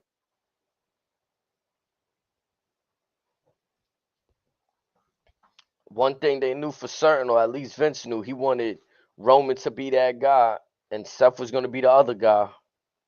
And again, like there's that one Survivor where they all trade the world title, but again, my point is like, regardless of who's the guy or whatever, if we're talking on the principles of loyalty, I don't think Roman swings that chair. And I think we still have the Shield for at least a few more months, or maybe a few more years, or maybe still to this day. It's a very logical possibility. I mean, honestly, Seth's character made the most sense to me. Like he was the architect. Like if he's being built as the architect of the group at that time, the same way he built them was the same way he could tear them down. Yeah, but again, as far as this is like, if Seth is supposed to be this, how do I word this? This revolutionary martyr. If I'm him, to stress his point across, I'm asking Roman the question and Punk dead in their eyes, saying, Yeah, what would you do? if the roles were reversed, what are you doing?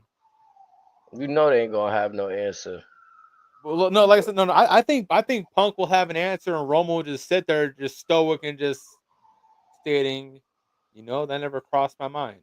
Or he Hmm. might honestly say, I'm not swinging because we were brothers.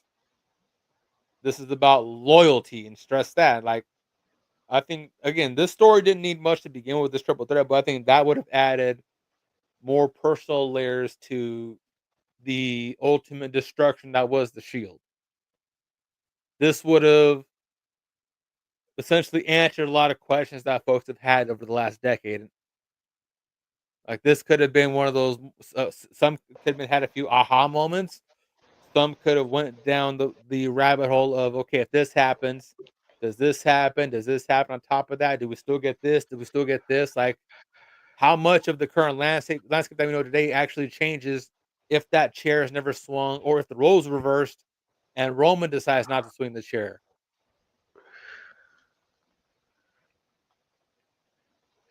They had a lot of unfinished business, but it was still the inevitable. They were getting so hot that it's like it's no trio title.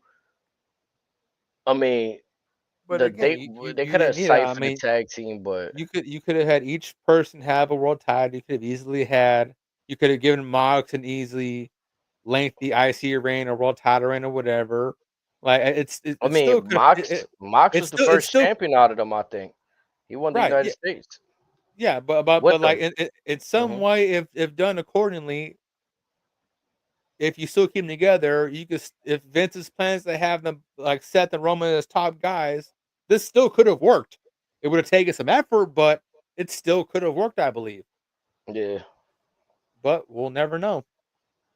But again, with Roman somewhat agreeing with Seth, there's a small ounce of probability that just maybe you might hear those 6 letters one more time.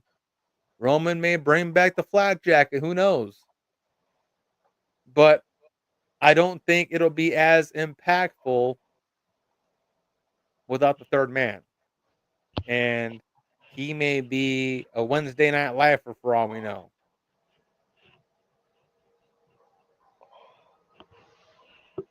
Which again, like I said, this story didn't need much, but if he was some way, shape, or form in the fold, this story gets a lot more deeper. It gets a lot more personal.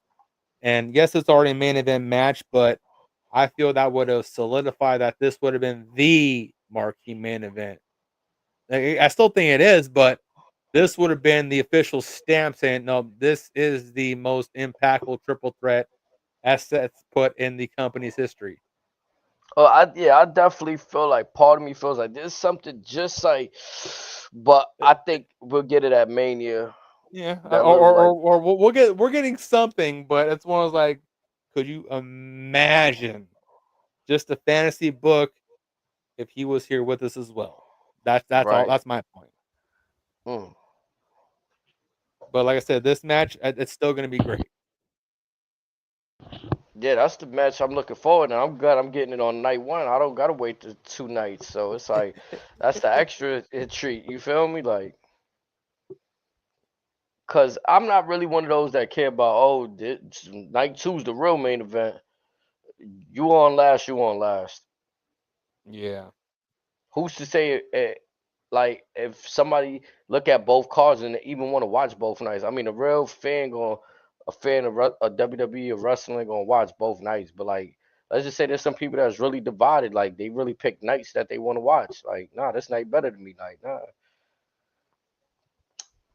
you'll be satisfied then. Like, oh, I ain't gotta wait the whole second night to see.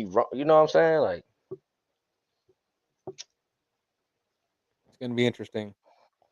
but yeah, back to Raw. We have Rey Mysterio and Julius Creed after that Liv and Bailey match. I thought this was a nice slick match.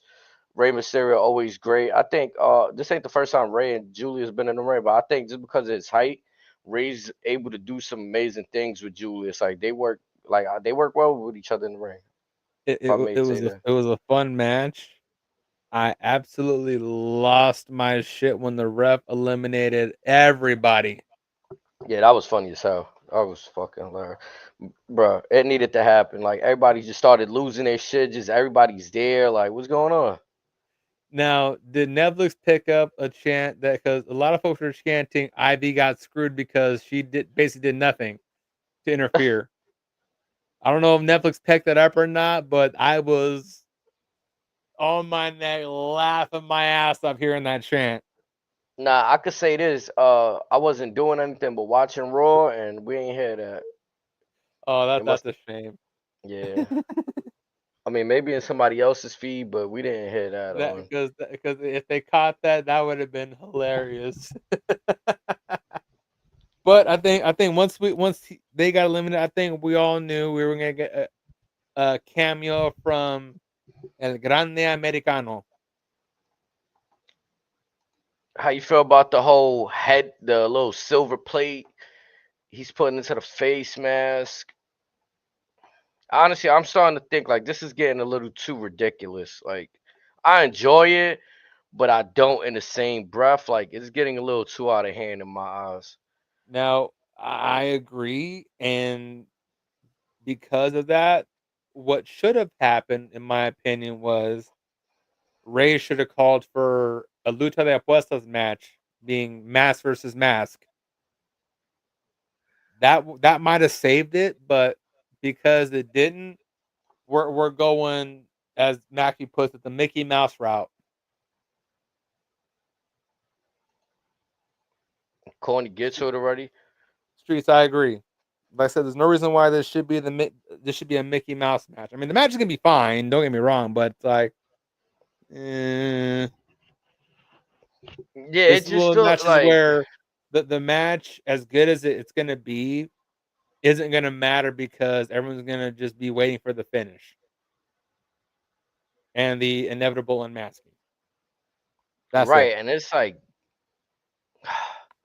I hate to kill the joy and tell the kids like saying it's not real, but it's like, bro, we really waiting for El Grande Americano to reveal he's somebody we know who the fuck he is already. Unfortunately, And I think we would have been okay with it had it not landed on WrestleMania. The fact that it really grew its legs to find a match on it is kind of like, well, hold on.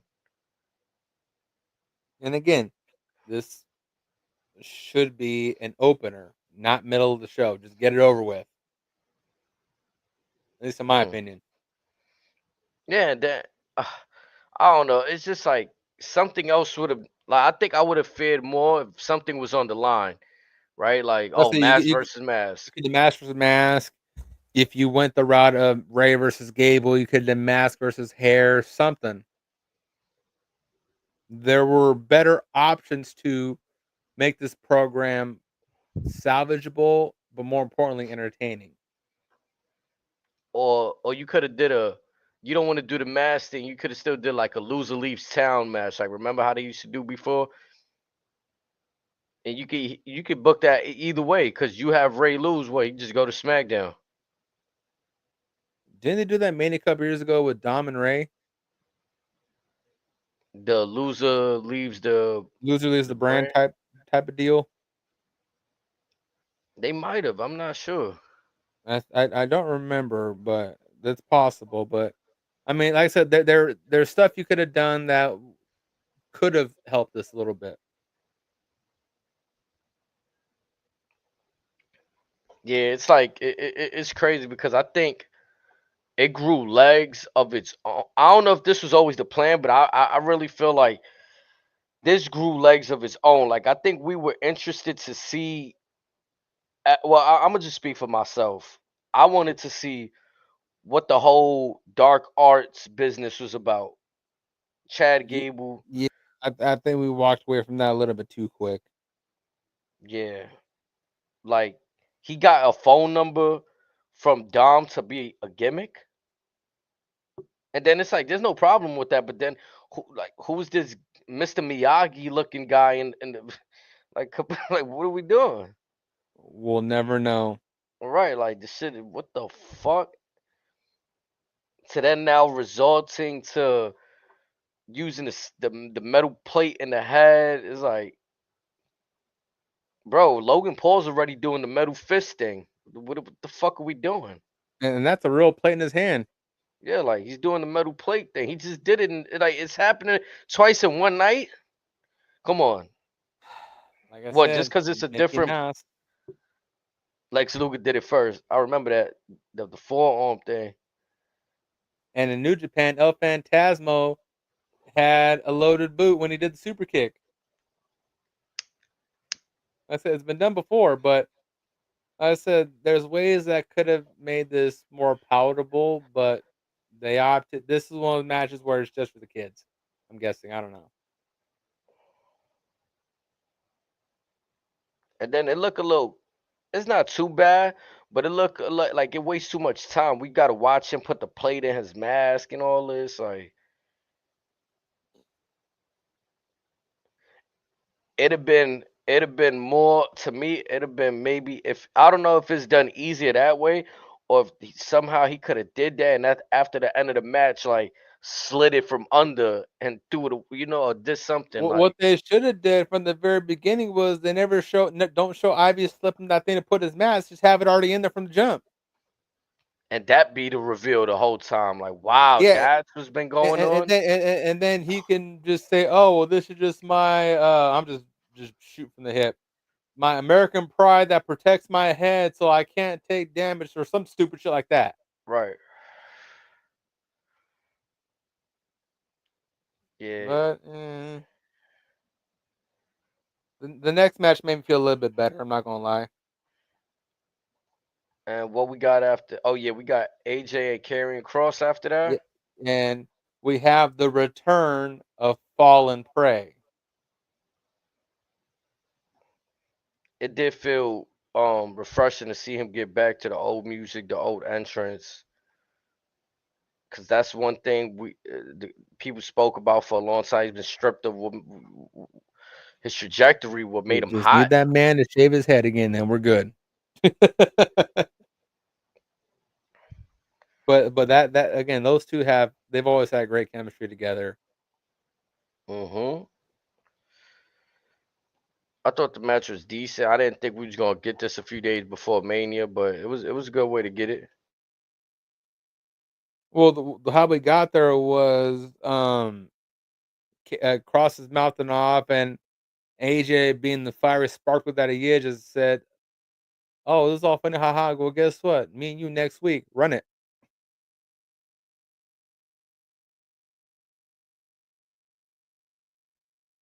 But again, it was fun to watch. And then we have Mr. Logan Paul come out mid match, I believe, or was in the match. Oh, it was in the match because it starts with the forearm. For a minute, I thought Logan and Cross were going to do some little double team action for a second.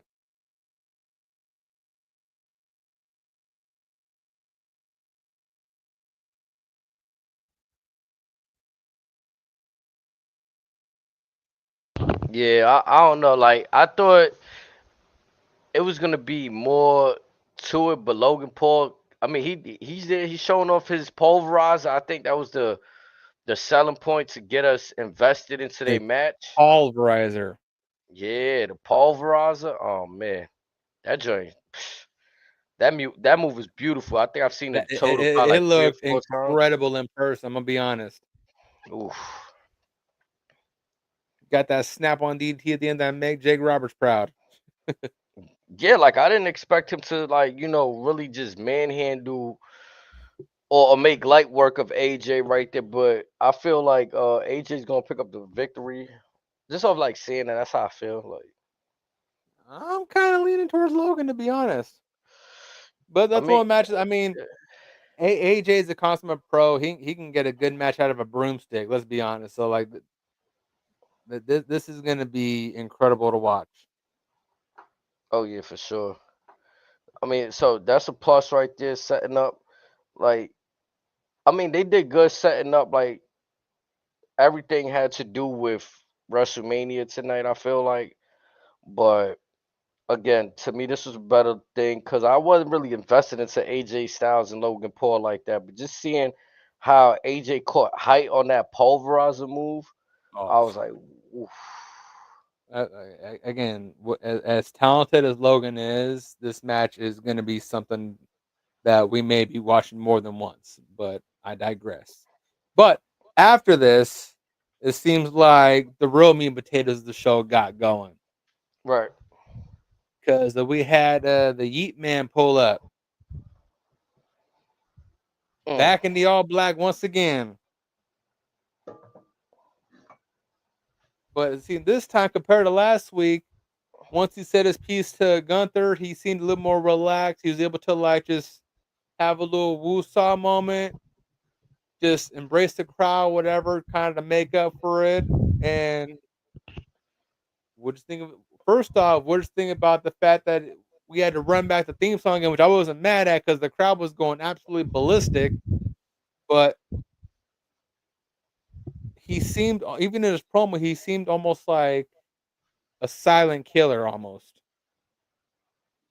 I have no issue with the silent killer part, but the part I got issue with is that I feel like I don't know if it's him or the creator, but like you trying to go away from the geek, but you still pandering like to the crowd with the whole run the song back. Yeah. It's That kind that of that that showing like you know, that's gonna be a hard habit from the break. I'm gonna be honest. yeah, cause then it looked like after you was just mad serious, like that shit broke you real quick, like. Got happy a little bit, run it back, yo. Let's get the, you know what I'm saying? Even ended the promo with it. Like you ain't been saying, yeah. Even ended the promo with it. It sounded convincing, though. It sounded good, but like, damn, Oh, just so you could, look, he said his mom's in the crowd, so mom's probably said, "Breathe, my son. It's gonna be okay." Nah, I mean, like his demeanor the last 2 weeks. Again, I said it start to show. Is what I want from him. I wish I seen more of it, but again, less pandering, more seriousness. I mean, like he's had fun the last 2 years. It wouldn't hurt just for this WrestleMania run to like have geared up that seriousness. You know what I'm saying? Like that's I just get how I that. viewed it. Yeah, like I understand people wanted it to be a party, but you do all that after you win. Then we could have a big old geek celebration. But to do that it's like premature celebration. So what I want to know is how did it sound on Netflix when Jay says, "I'm crashing out"? I knew you was happy, but Well, yeah. it Well, didn't really again, hit. It sounded rushed. I felt like it was a little late. Did you? Okay. Well, again, I'm glad he got there, I but might be wrong with my it's memory, one of but it was either something was off when he said it. but that crowd erupted because, like I said, it's one of those things where like this is where he should have been all along. Yeah, man. Like again, you won the Rumble. You chose to go after the killer. You could have went. You could have picked Cody, whatever. You could have went NXT for Overfame. Whoever, I don't know who's champion now, but you chose to go after the killer. That mind state should already been still locked and loaded, ready to go. Yeah, like It shouldn't have taken your brother getting his ass whooped for that to come out of you. Respectfully, nah, it's true. And my issue with the underdog story right now, there's nothing wrong with underdog. I mean, when you bet every day on the team, there's an underdog almost every time. But it's like what I'm trying to get at is that you're a competitor. What you do in your line of work is compete. That whole I can't compete vibe, that doesn't resonate with me. It might resonate with others that feel like they can't compete in their regular life. I'm a competitor. So for me, that shit don't fly. I need that hard nosed, tough skin. Let's get the work mentality. Even if you the underdog, believe. You know what I'm saying? because again, we know it's in you. It's just like I said, you chose to go after this man. You selected him to be your opponent for Mania, Right. You chose the toughest task that got you feeling away. and he told you, "I'm about to give your ass 10 weeks of hell," and you were still giddy at that. Called And the he man. You did not basically lie. called his bluff. Right. So again, that's kind of my only issue with the overall build prior to these last couple weeks. And eh, like again, we'll see what happens. I still feel that like Jay's got to get the job done. If not, like if he doesn't win Saturday, I don't know. Yeah, bro. And then it's like to me, because we've been watching for so long, it's a step back, bro. Like I don't know Jay to be a non-conf. Like even throughout all his career with the Usos, him and Jim been very confident, bro. They And always telling people to go to the back of the line, and and stepping and on necks. and Jim was the mouthpiece, and Jay was shoot first, ask questions later. Right. So it's like That was the man that was yelling out, "Lock down!" mm-hmm. But what happened? Like they was going into matches with the New Day underhanded, bro. 3 against 2. Putting on classics. Like what? To now tell me the dude is trying to overcome this and that. It's like shit. I get the story you're trying to tell, but if I would have never seen the rich career he's had, maybe I could buy that. Right. Maybe if he came in the year Solo came in 3 years ago, 4, Yeah, I can buy that. that might buy him a path, but again, because we've seen him for the last 15, 20 years, we know how lethal he can be. The proof's in the pudding. Like check the resume. New Day breaks Demolish record. Guess what? You guys suit up and say, "All right, bet we'll smoke that record right now, no questions asked," and they did. You feel me? In convention, in a convincing fashion where they got rid of the face paint, Line them except up, knock it down. yeah. Oh, we don't cut enough promos, or we don't talk enough. Watch this. Oh, we ain't that good in the ring. Watch this. Again, one promo that I always watch, whether it shows up on my social media algorithm, I just pull up on YouTube just because it's that promo that they cut on Dominic when he first joined Judgment Day, and they're running down the list of the tag teams that they just smoked on their road to beating New Day's record of the longest reigning tag team champions. Legendary. And again, like And that it was funny. Jay, again, like we joke about the crash out Jay, but still, it's like that mode that he went into is special.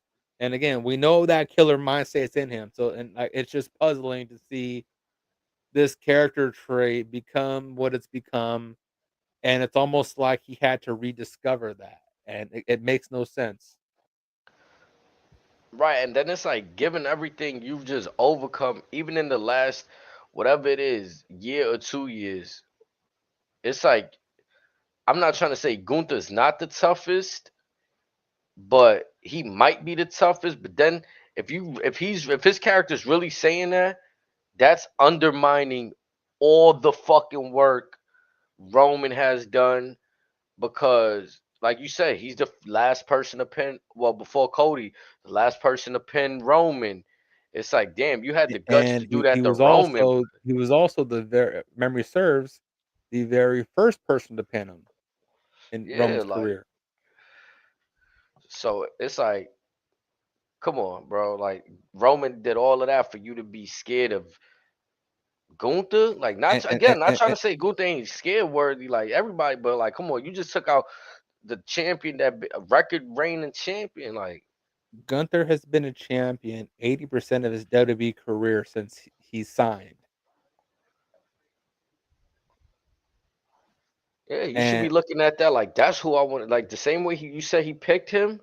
Now the rest of the energy got a match. mhm. It's kind of like, oh damn, I might have made the wrong decision. That's the kind of vibe I was getting and for a few and weeks. and on that notion, one could make the argument that maybe that's why Roman has yet to acknowledge and appreciate Jay's success thus far.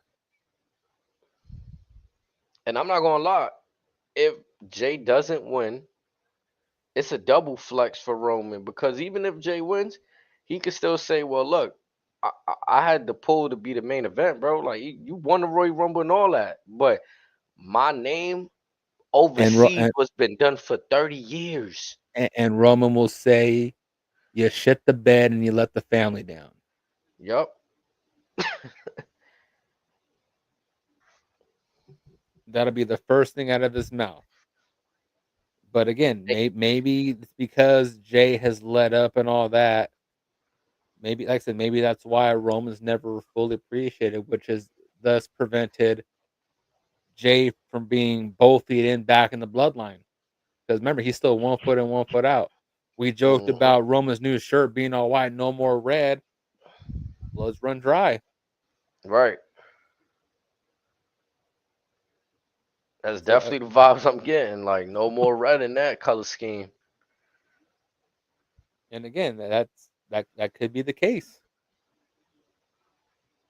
The family is broken still, and yes, you can point the finger at multiple parties, but ultimately, maybe Roman has some justification as to why he can't quote unquote acknowledge Jay for his success and his recent growth in popularity. Yes, you can say that he can argue that I've known it all along, but it's one of those things where Roman could also say that, well, you took your foot off the gas. Why are you afraid to go for the kill shot now? Historically, though, can we say in WWE setting, we've seen family members like Bret Hart, Owen Hart. They were the Hart Foundation, but when it came time, we fighting for one championship or one King of the Ring, one prize. Even family got to get. You know what I'm saying? Like again, what I said earlier, we competing. This is a land to compete at the end of the day for one prize, and I think Roman's character acknowledges that the most. Matt and Jeff Hardy damn near killed each other in WWE and in TNA. Right. Like all the brothers done did it. All the like somewhat family members done had to like squabble for the championship or opportunities. Kayfabe, Undertaker, Kane, they done. You know what I'm saying? Mm-hmm. It's just like when now, but they were a little different. They went at it for a damn near blood feud shit. But even when the championship with Austin, when they had them three going at it, when Kane got his first championship win. Or when Eddie and Chavo both won their championships. Eddie won the world title. Chavo won the cruiserweight. Chavo was hot that Eddie got the big celebration, and Chavo got Mm-hmm. just not even a thank you card. Right. Yep. That's facts. Yeah. I mean, so it's like I always think that there's room to tell that story of compete and make it still for people to like. It doesn't have to. I think we're caught up too much in the feel part. Like, I think it's become, which is cool for the cinema part to feel, but I think I would like to get back to the competing part a little bit to remind people like that these titles mean something. I feel like the whole storytelling part is kind of making the titles feel a little bit meaningless at times.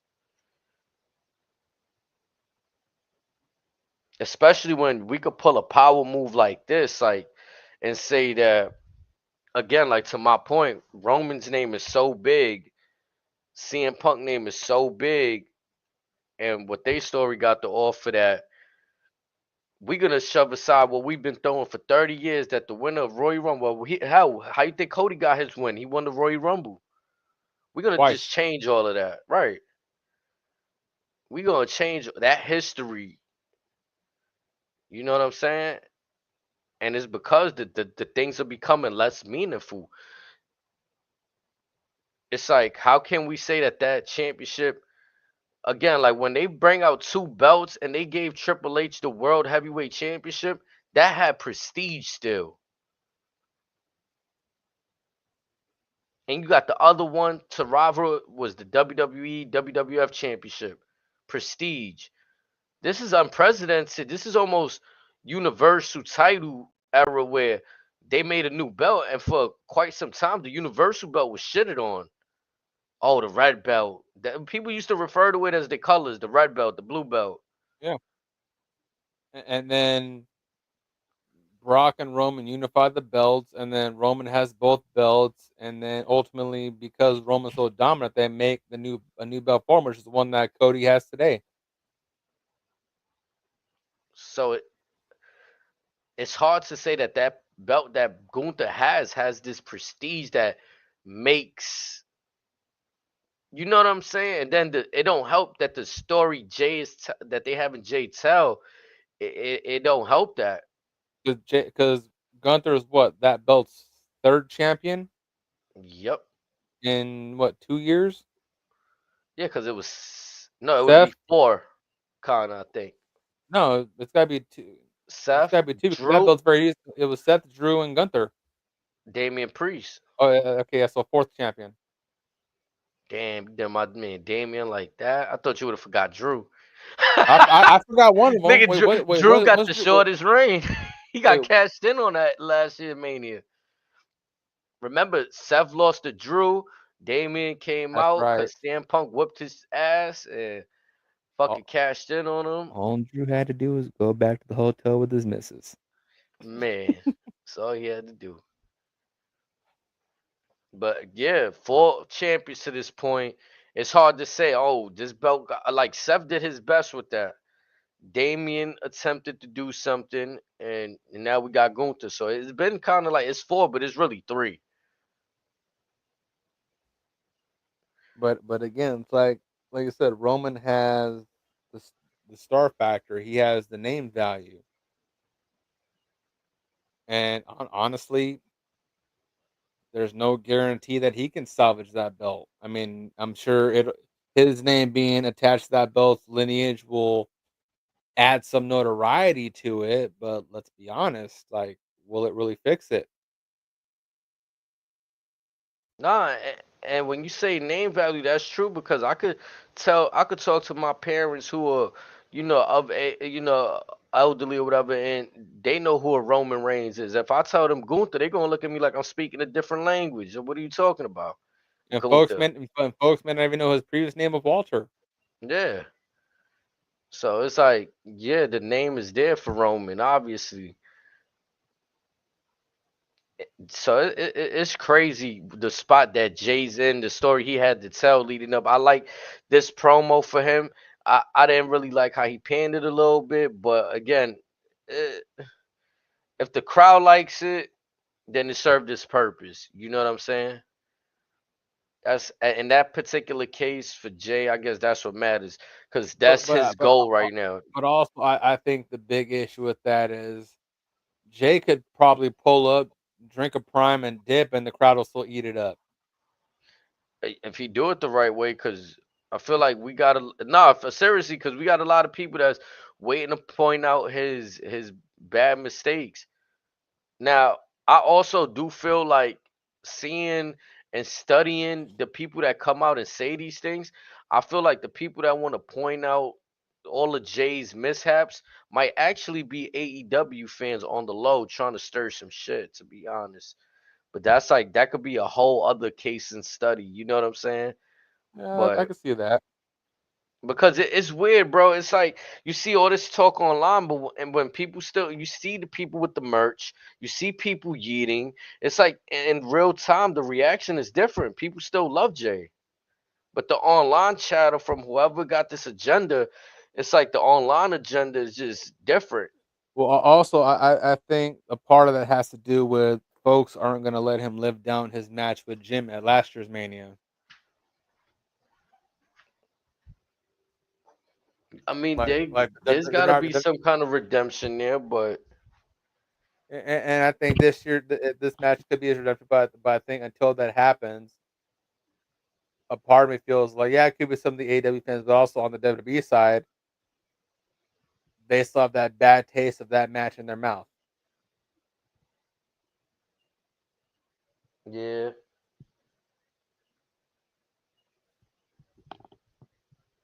But on to a more happier note, I think what followed this was our main event match, I believe.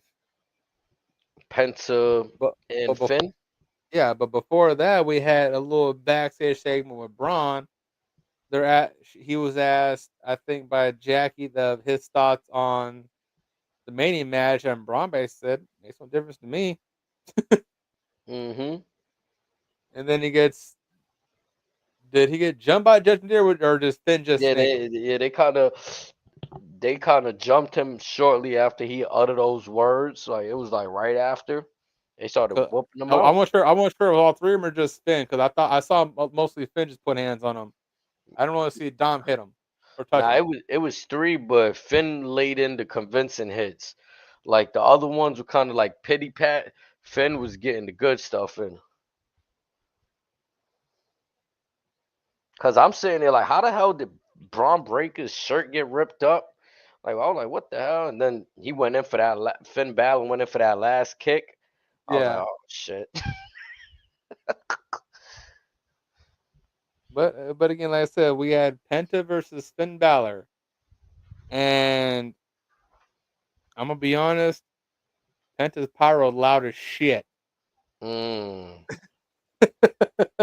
I didn't expect that. It didn't look like a loud like. That son bitch was loud as shit. Mm. But again, that man is loved and rightfully deserved. And him and Finn have again got good chemistry together. Yeah, Finn was another great. I mean, I don't think there could be a bad choice at this point to put Penta, but everybody that they've had him work with in the ring, It's just worked. yeah, It's like that. Put on that perfect shoe, that perfect outfit. It fits just right. bro. I had like this wild, corny idea, Uh oh. but it's kind of like, what if Penta actually joins Judgment Day, right? And obviously, history repeat itself. They're gonna kick Finn Balor out. And the reason I say history repeats itself because Edge had recruited Finn Balor, and then Finn Balor kicks out Edge. So let's just say they somehow recruit Penta, but now Finn is getting kicked out his own group. Hear me out. Hear me out. I got some more bullshit. What if the roles are reversed and Finn, Carlito, maybe a returning JD Madonna kicks out Dom and Liv? I mean, it could be that too. Could be that too. Because think about it. When Dom's with Carlito, all Carlito just get ran over by Braun. If you watch back the tape, anytime when Carlito's back in Dom, Carlito just gets smoked. Whereas when he's riding with Finn, he don't get hurt. Yeah, that they seen that double spear tonight, right? Where Oh my god, that was nasty. man, But again, like we see Braun interfere like towards the end of the match, runs in. I believe that was a DQ finish because Braun went after Finn, correct? I think so. You and someone started teeing off. Oh no, Dom and Carlito came out first, then Braun. Braun runs like a bat out of hell. I'm surprised my camera kept up him running and all that shit. But starts teeing off, and then we see that incredible double spear. Yeah, his spears are just amazing. And I like how like this one he ain't do the rollover, but I do see your point of this one. His head. I was like, oh, that Yeah, was. he's DDTing himself. I He's was got like, that Goldberg thing in him. If he ain't careful, he's gonna knock his own ass out. yeah, cause running through two men like that is damn near like running through a wall. It's like shit. And again, Dom and Carlito, they're not small kids. Hell no. And I think in this case, if he did try to tuck and roll, he's getting caught on that rope and maybe just clotheslining himself and really knocking himself out, fucking himself up. Yeah. Mm. I mean, it But made me definitely like this match served its purpose. It made me more invested. I already look forward to this match. I just can't wait to see more of it. I was surprised that Penta got the last laugh out of this. Oh, I was too, but That he, that yeah, surprised me Because honestly, to be 1000% honest, you know what I thought I was gonna get the last laugh out of this? Who? Dom. Mm. Something in my soul thought that he was gonna get the final say and all that, and maybe he holds up the IC title because he's in the match too. I thought it would have been him as opposed to Penta celebrating. Well, there is something now that I could nitpick that I remember. I feel like if Pence is gonna continue to do that arm bar where he like snaps their arm With back, the sacrifice. yeah, I don't know. I don't know, but Finn Balor didn't really sell it too much. And then, Pat McAfee got to joke around. He's like, oh, he got to be bionic. Like, you know what I'm saying? Like, he must have popped his arm right back into place. I did like the way Finn countered the first attempt. And I like And how he countered the, what's Pence's finisher called? I forgot what it's called. the Penta driver. Yeah, he counted that, but he counted that after Pence snapped his arm. That's the part I didn't enjoy. I was like, Yeah, that kind of like took me. Yeah, they got a little sloppy at the end. yeah. And then, I mean, But again, that's one of those, maybe they were crunched on time. Who knows? might have been. It seemed like the finish to that. Oh, so was that part? Like things started speeding up. I'll say that in my feel like Mhm. things started speeding up, and I Yeah, couldn't so quite put a maybe finger on it. But then, yeah, it could have been a time forget. thing, or who Yeah, knows? yeah, because Netflix, Raw on Netflix has it got its times where they want to go over, they stay on time. So they seem like, I don't know. It seemed like they stopped a little bit early. It sounded like, Yeah, I yeah, think it was like ten twenty they seven stopped when I it. looked over here. Yeah, yeah, because they started booting us out at like 7:25 my time. Yeah, so they definitely stopped a little early. Wow. Vegas ain't that far of a travel for them from Sacramento, so I don't know why they stopped so damn early.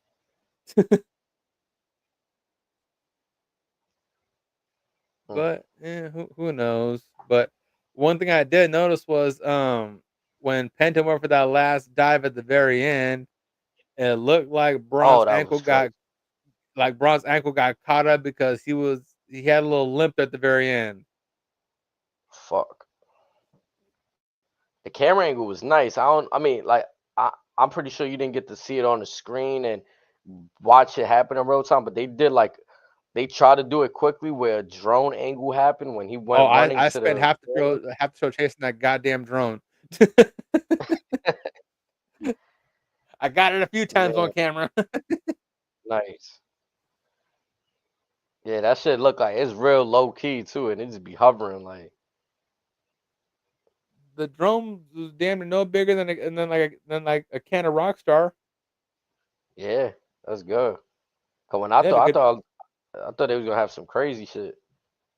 No, that was like a drone, like something you can get out of Best Buy. Just they had a damn good pilot. Mm-hmm. He was tucked away behind the hard cam setup, whatever, with a little control, just staring at like it was perfection. Yeah, no, like there's dead ass real professional drone flyers. Like I've seen drone light shows where you got synchronized drone flyers doing a light show. It's pretty tough. Not gonna lie. It's almost like like a fireworks, but instead of fireworks, it's drones and shit. Yep.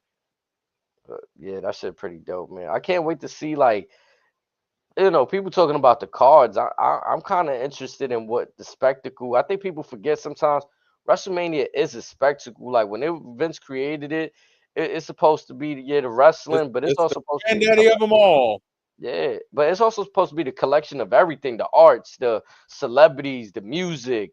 This is basically Christmas and New Year's all in one for WWE. Right. It's like Mixed with the Super Bowl. and damn near, dare I say, it's turning into WWE's Coachella. Like we talking about 2 day events. Like Yeah. they Well, have meet if you had Raw and SmackDown, it's a whole 4-day weekend. for real. And now you got Taker's show, you got the WrestleMania, you got the Hall of Fame, Yeah, they Stand and giving you Deliver things. now. Besides the 24-hour event, they literally giving you everything to do on those 4 days you just mentioned. And here we were complaining at the one time in Mania between the pre-show and the post-show was like 10 hours long. They said, oh, right. They said, oh, yeah, y'all don't like that, but we got something for y'all. We're going to go crazier. That's probably the only good thing to come out of the pandemic. Now, again, the problem is with the show being basically a whole weekend, how can we justify the match cards? Which I think they're still struggling with that. And the thing with that is I think it's because they're trying to do the most with the bare minimum. I don't know about others, but for me, I look at WrestleMania like the end of or the start of, because it's kind of both. It's like the start of the new season the next night, and then the end of that WrestleMania year long. And also, I love to look at it as a measuring stick for the year before, like seeing where somebody, like we mentioned the Street Profits. Hell, they had a 6-man match with people that ain't even on the roster no more. Bobby Lashley, AOP. Was it last year or the year before where we saw Dawkins absolutely lay out Braun Strowman on some hit stick type shit? The year before. Yeah. Because last year they had the 6-man match in Philly versus AOP and Cross. Oh, that's right. Ah, you want to remember that one? I was trying not to. I was really trying not to. Unfortunately, that's nothing against AOP, but damn it, they deserve better. Man. But yeah, like we got the last final hype for Roman, CM Punk, Seth Rollins under How do one you roof. feel about that segment when now throughout the show we saw Heyman wait out in like the loading bay area. We saw the rare phone. We hear we if you read his lips. I don't know if they showed on net. They showed the audio on Netflix, but on my end they didn't show the audio. But you can read his lips and he says, "Call Roman Reigns." He's waiting there. You see Punk sitting next to him, all buddy and all that, almost like he's just like he knew Roman was about to pull up. And to see that look on Roman's face with Punk's arm around Heyman, You know what it gave me vibes of? It gave me vibes of like when you just caught somebody cheating and bro, I seen about 20 tweets on Twitter was Roman looked at Heyman like he saw Punk clicked up with his ex girlfriend, yep. And it's so crazy because I didn't even see none of those, and that's exactly where I was going. Like and he, that was just and Heyman's looking at him like, wait, and then you see Punk in the background just laughing his ass off, like checkmate, just me and my buddy. the part that also had me was when Paul Heyman sitting there with the microphone. I'm And Roman sitting just there, shoulder checks him. yep, and I'm sitting. I said it in my head like, "Go get your own mic, Roman." And then he went and did it. I was like, I popped for that. I popped. I was like, oh yeah, No, from that moment to now, I'm sure Netflix. I don't know if they censored it or not. I haven't watched it yet, but yeah, they did. for about 5 minutes when we were chanting, "You fucked up" to Heyman. Yeah, because Yeah, Roman said, that was "Oh, say it a little loud. louder." Yeah. That was louder than Gunther and Logan getting booed. I'm gonna be dead honest. Like that was loud. Now they let some of it fly after, but the first initial ones was like they tried Oh, to blur it out. the crowd was going for about 5 minutes. Yeah.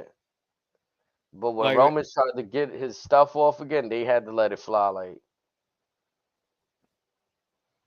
and again, like I said, I've heard some rowdy crowds, but just that to Paul, especially with Roman basically painting the picture of loyalty, betrayal, and all that stuff. It was perfect. Like honestly, this might have been Roman's best promo in the last couple years. I think definitely, and I think you touched on it earlier. Like Seth Rollins made a good point that that was a choice, a favor, but also he wants to know why. Why did he make this choice to accompany Punk? and basically betray Roman. and I don't think we got that today. Nope. And which I got a lot of theories about this triple threat on Saturday. I'm sure we'll get more into it Friday, but uh, I'm torn because a part of me feels like this is a trap set by Punk and by Roman and Heyman, because Heyman's done this in the past when he tried to pull the rug over Brock Lesnar. I also feel like because of how Seth is articulating himself, just maybe Heyman might link up with Seth. Hmm. But again, Roman made some good points. He's like, I didn't ask for favors. I don't need no favors. And why the hell am I paying your debt? This is between you and him. This ain't got nothing to do with me. Yeah, he was being very wise and very smart today with that, because it's like I always felt like I didn't understand that with this whole story. Like, why'd you even allow Punk to be like, it was a couple things with the war games, but I guess we had to allow that to get to where we at now, right? Like, things needed to happen. But what I'm just saying with Roman's character, if he don't want something, he's not letting it rock. No, because again, he's like, well, I don't need it. Like, why is this even a topic of conversation? Right. He was ready to walk in that War Games match 4-on-5. Yeah, just me and my family. That's all we need. And Sammy. Right. But So it's again, like, if it was just him and the Usos, it was 3-on-5. He'd have been okay with that. as the wise man, he trusted him to make a right decision, not to be owing favors and doing like we don't do favors. No, we just handle business. But the same way Roman's reacting now, it kind of pisses me off because it's kind of like why you ain't been like just in the sense of character wise, I would have liked him to been check it a little or like hints of checking it. Like you kind of underplayed it. Well, as we saw all again last week when the favor was revealed, and I think Roman tried doing that, but again, it's one of those he probably thought it was such a ludicrous favor that he thought it was a joke. Like you're serious. Like I said, he loves me. I made him relevant again. Like as he jokingly says, I made him relevant, brought him to the island of relevancy. I made him essentially, or I revived him. He What is I forever do indebted say, to me and my family. Like, they booked themselves in a wonderful position where I think, in my opinion, there's no wrong way here. Like Paul Heyman could go with all three of these guys, or neither of these guys, and it'll make sense. The reason I say neither, you done spitballed the what if he's been working with the final boss? What if he walks away with the Rock at Mania? And neither of these guys. possibility. You know what I mean? What if he decides to kind of like what Jay Uso did? I can't handle this, guys. I love you, Roman. I acknowledge you, CM Punk. I love you. I can't choose between you guys. But that's what Seth's wanted for the last couple weeks. Right, for him to Eliminate himself from the equation. that's why Seth makes that good point. But why? So the why is, oh, Roman's been playing us the whole time. Seth ain't even see it, right? He's spitting all of these facts, but none of that is irrelevant if the tribal chief and his wise men played us this whole time.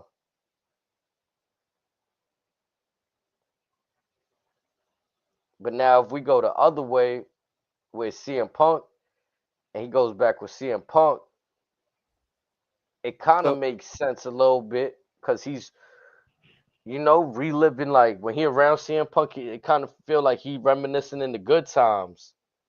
yeah, but that's all it's gonna be. Right. And long term wise, I don't think that benefits anybody. To me, it don't. Like, it's kind of taking a step backwards, actually. Like, I don't think It's CM like, Punk all needs right, Paul this Heyman. is 2013 again, whatever, blah blah blah. We're gonna have the summer of Punk, and aside from a match with either Rock, Cena, or Randy, it's not gonna serve a purpose. Whereas if it's a trap by Roman, or if he goes to Seth, or even just lines up with The Rock, that's where you get some more layers in this.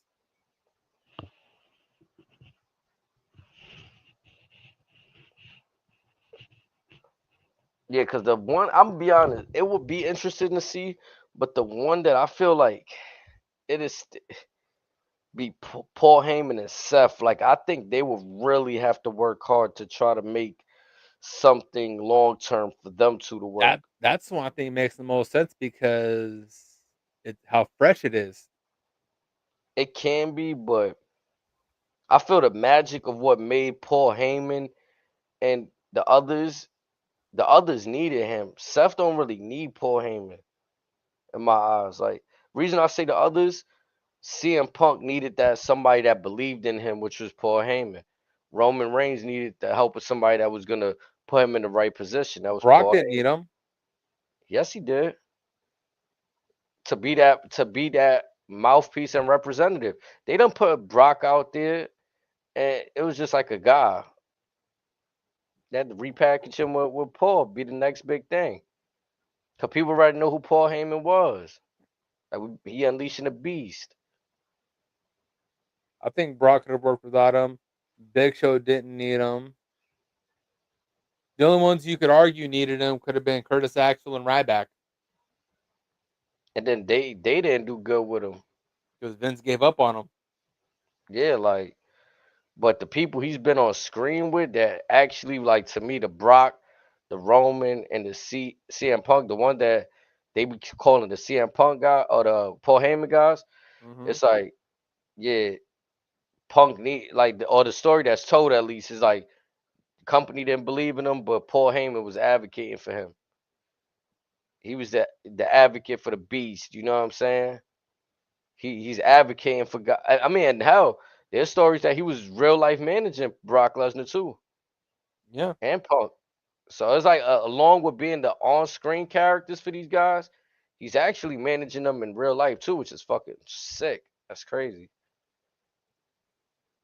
and then in Roman's situation, it's one of those Heyman managed his uncles, his father, and all that. So it's almost like similar to Punk. It's a personal pledge because you are family to me.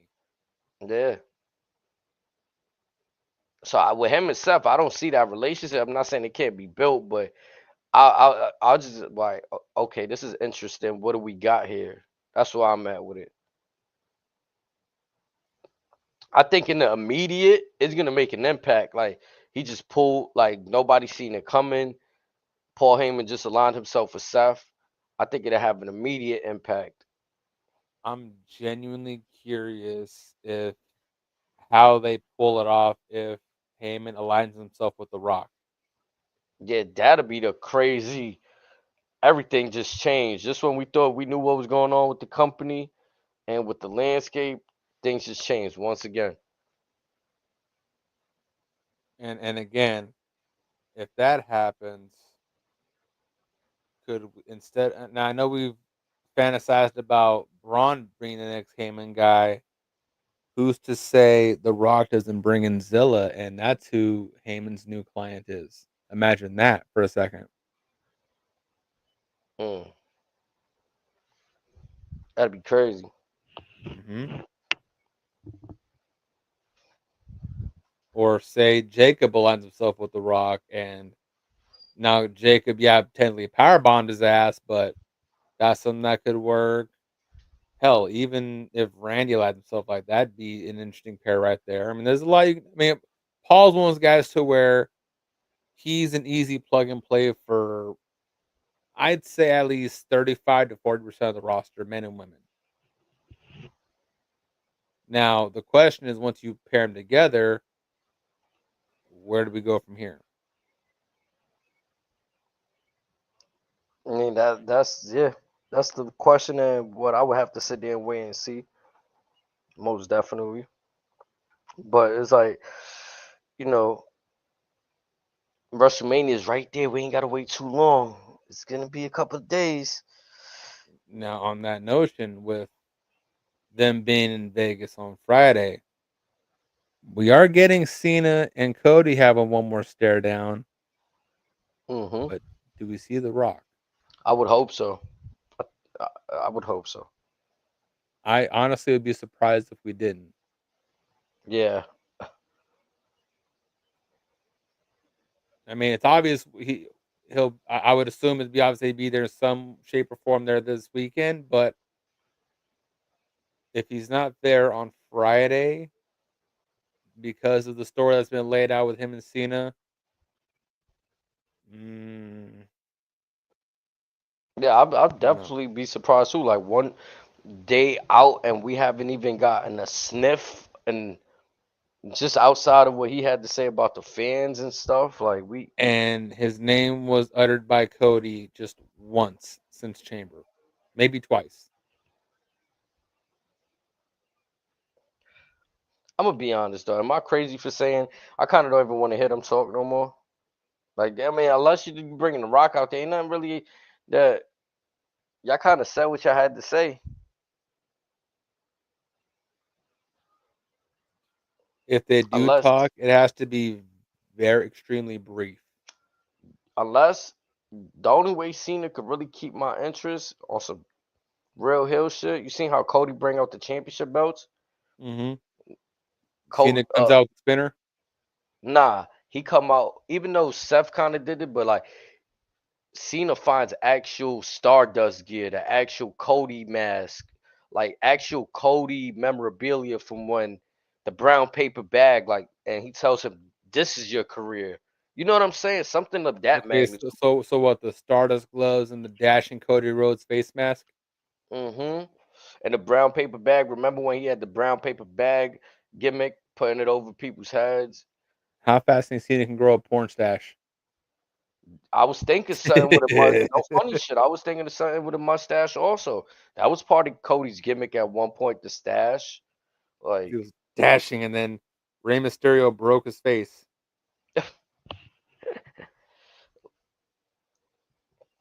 I mean, yeah, that might help, but I mean, I don't know. Like that's taking some weird turns. I mean, last Monday, yeah, their back and forth was great. It was long overdue, much like the that was Jay the and best. Gunther stuff. And I hate to say it, I think that's the best of the get right there. It was. Yeah, like it hit its peak right there. Unfortunately, now again, there's ways that they can probably surpass that, but again, they got some work to do for that. I'm not Cody saying it's Cody's impossible. promo felt corny, bro, to me. I like the mentions. I always like the callback to the throwback, like history of the game. That's appreciated. What lost me was when Cody says, "You got more dick in that mic than in your shorts." Yeah, he just wanted to say some wild shit, right? Like that was like an unnecessary line. Like for real though, for real. I didn't even catch like I didn't catch it. Like I mean, I didn't understand what it was supposed to represent. Like I mean, so you, Nobody caught it. That was the problem. yeah, like what you trying to say? He's more like ballsy on the mic than he got like, but like okay, like I st- The world may never know. yeah, it just felt like you know you could say anything. He's probably been greenlit to say whatever he want, and yeah. That's one of those. You can say whatever you want, but at least make it good, Cody. Hmm. Or maybe it's a fucking rib. Somebody probably, you probably ribbing out there. So say this, it'll be funny. Yep. See if you could break John. No, I think Cody dumbass thought that his own self. Right? Because imagine they trying to break John while he's playing Hill, supposed to be all serious, and they trying to break John, saying some And stupid shit. and Cena's looking at him like, "What the hell did you just say?" Triple H and Gorilla going, "The fuck did you just say?" I ain't gonna front. Cena face did look funny after he said that. Like he tried to squint his face at him, like he looked at him like, what? Booker's probably watching from home going, "Tell me he didn't just say that." But I ain't gonna lie, my head turned like when a dog hears something and they head turn like Like, huh? I was like, huh? Like what just happened? You're like, should I laugh at that? Should I be concerned? Like, how do I respond to this? Right, like they might just lose the title of this alone. Like they might have thought about keeping it on you. Now they might have just went left. Like I don't know. Michael Hayes Like probably telling Triple H, "You see, Hunter, I told him she shouldn't get in that goddamn Wheatley vodka. He's drinking too much of it." man, But like I said, we'll wait and see what happens Friday. I'm putting my last bit of faith because I think it's safe to say we've been at this for about a year and a half now, almost maybe if not a year and a half, a year exact is gonna be, and it's like I'm not totally sold on the complexion of the business right now. Like, yeah, sure, things are getting better, but as things get better, things can get worse, or things can change for the worse too. Well, yeah, Like, because again, because like I said, their biggest problem is they're trying to get the most mileage out of the bare minimum, and sometimes you need certain programs need more than the bare minimum. yeah, and it don't help when the price of the product is rising, but the product stays the same. Yeah, If not, it's it's like lazier. they're pressing out the lower middle class. Yeah, I remember when shirts were cheaper. I remember when price of admission was cheaper. Brother, have you seen the price of the shirts on Dirty Shop now and Fanatics? Bro, it's ridiculous. Like $50 a shirt 35, now. yeah, 35. And then the quality used to be better. Like I can understand if I'm paying 35 for good quality. It's like some of their shirts be hit or miss. Some be good quality, and then others you could feel like, oh yeah, they kind of just did whatever with this one. I'm surprised they haven't tried to lock up Provost and Tees in Chicago yet, Yeah, or like try to get a deal with them or something. they got this one uh I forget the name right now, but it was the Jay Uso shirt that I bought. And I don't know which company made it. It might have been Ripple Junction, but the quality of the shirt was so good that I was like, why don't the WWE actual shop that make the other Prince's shirts kind of like, see if they could license the actual logos because they do that. The other shirts that they partnered with or collab with is made from different materials, whether it's Ripple Junction. Well, shit, Or, even Hot Topic got some better quality shirts. they need to do something, bro, with the shirts. Like it's kind of crazy. Yeah, 'cause what was it? My OTC tank top that I got wore for a couple days, washed it once, half the paint's already gone.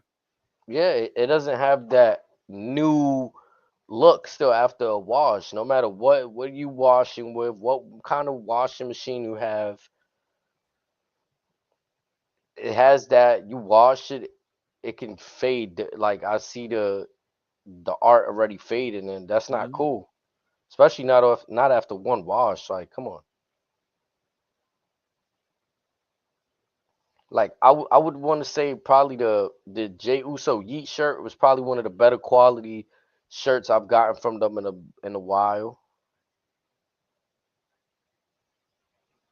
There was another one that I had gotten from them. I forgot which one it was. I wasn't really too happy with, but yeah, it goes back and forth. Some feel good, some don't. Sometimes I think they feel almost like those Gildan shirts that you get on Amazon. They Just are, stiff.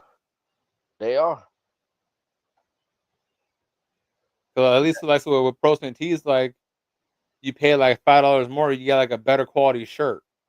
So it kind of justifies like some of their high prices because you're paying for the quality. Yep, that's what I'm saying. I feel like they're charging us now based on how hot the product is, which I Yep. don't like that feeling. And uh, I seen a YouTube video on it. I forgot what was the channel, so I could have gave the channel a prop, but like just watching it, and I'm kind of on board with what they're saying. It's like, yeah, I can understand if y'all saying the highest gates because the arenas are getting bigger. And now it's the fucking the price is just going up. Yeah, like no, arenas are staying the same because again, they're selling it already, but it's like you're just jacking the prices up just to say, hey, just because. Yeah, like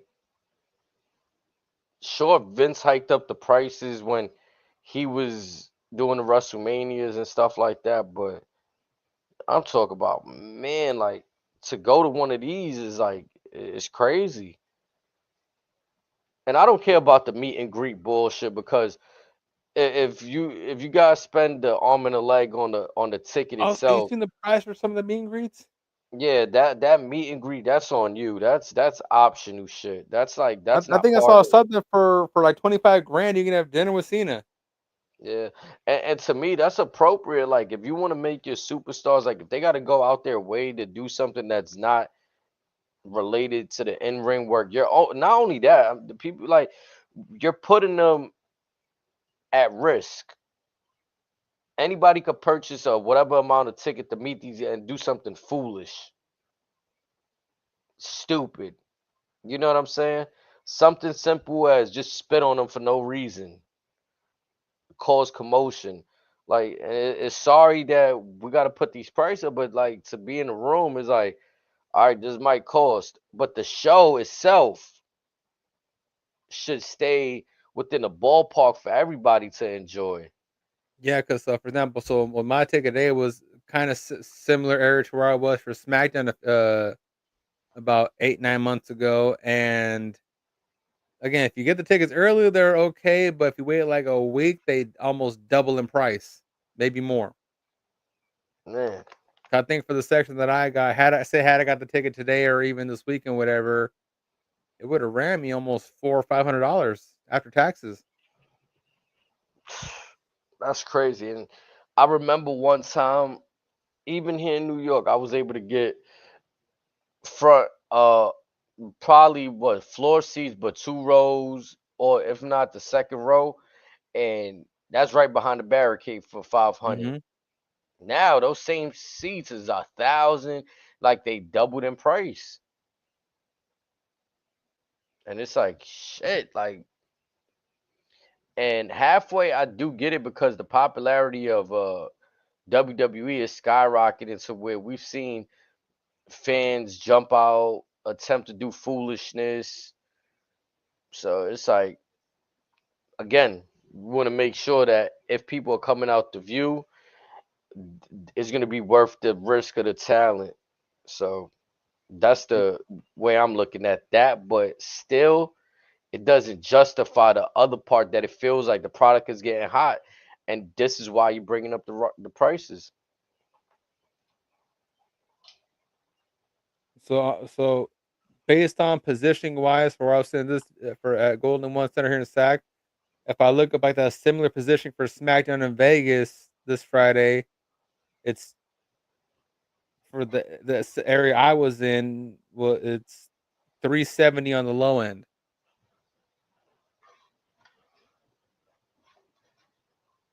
And you know what? I can see that though because everybody probably then blew their bag trying to go to Saturday, Sunday, maybe stand in the. You know what I mean? Like everybody probably spent their bag. They probably looking at SmackDown like a go home show. Like, nah, I ain't going to that shit, bro. Let's see what these standing delivered prices looking like for like that same area. Oh shit, and that's dirt cheap. Okay, what they talk 100? $100. Yep, that's how much it was for the shits when I went. It was affordable. I was surprised, but it was in a different building though, so it made sense. So this is the T-Mobile Arena. So this is probably where the Golden Knights play, but even floor seats, 180. See, that's love right there. That's love right there. That's anybody could come up in here with their children. Like, bro, you think I got 3 kids, bro? You think I'm trying to pay $3,000 for each seat? Like, come on, y'all smoking wild right now. Y'all going I'll crazy. say Y'all bugging. for Mania Night 1, 140 will get you nosebleed. Like, yeah. And I'm not gonna lie, I don't know about you. I don't feel comfortable sitting that high. Like, I remember going to the NXT in Brooklyn takeover that happened there. I was up there, boy. That shit feel like one false move, I'm falling, tumbling over the next row in front of me. But you pay all that money just to stare at the TV. Right. No commentary. You're looking at the Tron. And I noticed sitting in the car, I've sat in the same spot for a basketball game. It's actually more enjoyable watching a basketball game because of the 94 feet, right? Like the Mhm. basketball court is bigger. In the wrestling ring, the ring is smaller. So once they get past their entrances, they're stuck in that one little ring. Mhm. So as I'm looking at the tickets for night one, there are some reasonable seats that you can get for 300 on a low, but still, like, Yeah. Now, I mean, let's see how Sunday's price is looking.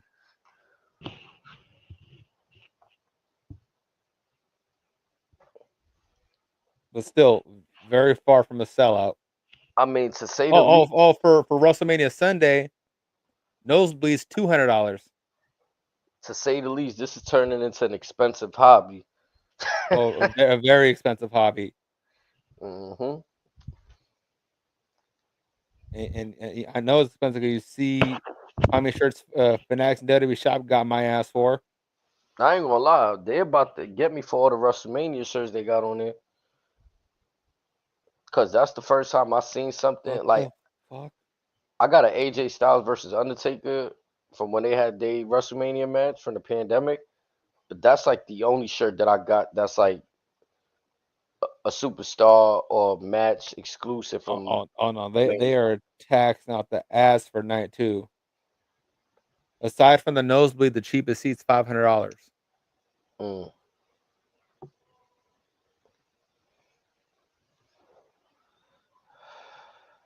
Well, yeah, NXT is gonna be there too on Tuesday. Let's see the Raw after Mania. How are these tickets looking?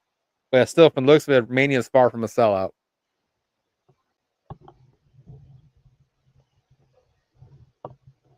I'll probably sell out that day depending on what like if something crazy happens. I'm seeing a lot of tickets left over.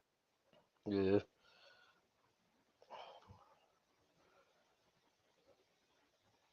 The Raw after Mania ain't priced too horribly. Again, decent seat will run you about 250.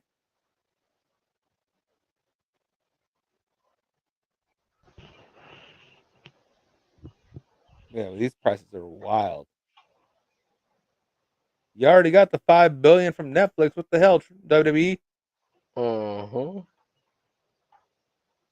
Securing more bread in case anything go wrong. People just want to eat more.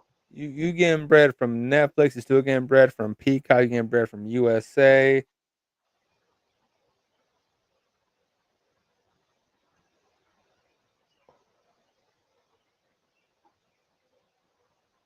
Okay, and then for NXT in Vegas, the most expensive ticket is $375, but that's basically like front row.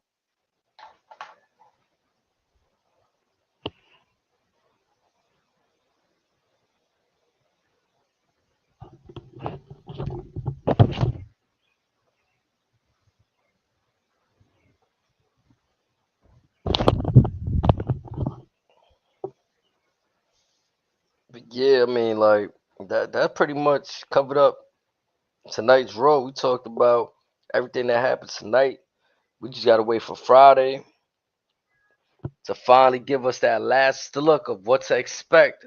Hopefully, Hopefully, it's a smidge. Hell, I'd even take the Rock on the screen, man. I'd hope he be in person, but just something, anything. for real. I will say this. So I'm looking up tickets for May 24th, which is the next Saturday night's main event Hmm. in Florida, I believe. But these prices ain't that bad. I mean, they're still pricey, but it's like a reasonable price. So, for example, like front row, or basically like row 6 by the or whatever, or for example, like basically a front row is gonna. Never mind, I take that back. Front row is gonna run you a rack. I had to scroll down, but a lot of tickets aren't that bad for the most part in Tampa. But yeah, so they're doing Saturday's main event, May 24th. May 25th is Battleground, which I'm guessing is a PLE. Now that was that NXT? Yeah. So we'll get a Saturday's main event on a Saturday, and then Sunday we got NXT PLE.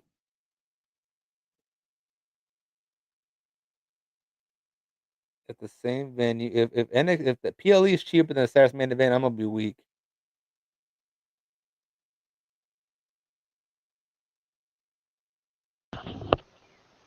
I mean, it might.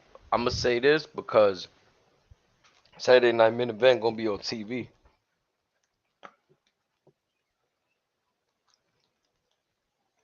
So I don't know if that plays into anything, but if it does,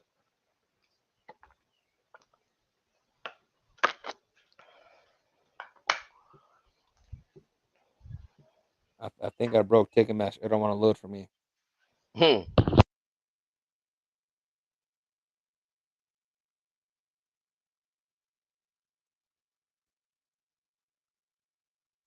Or it's very the PLE from what I'm seeing is literally half the price.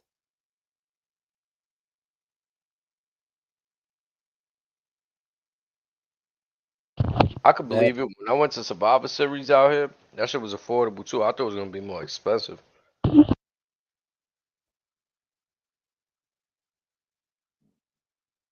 it's literally half the price. That is, I don't know how I feel about that. But things may always change. Like, Holy shit! So in Tampa, they're gonna be in the same venue Saturday, Sunday, Monday, and Tuesday. So Raw's gonna be at the same place, and then NXT is gonna be there too.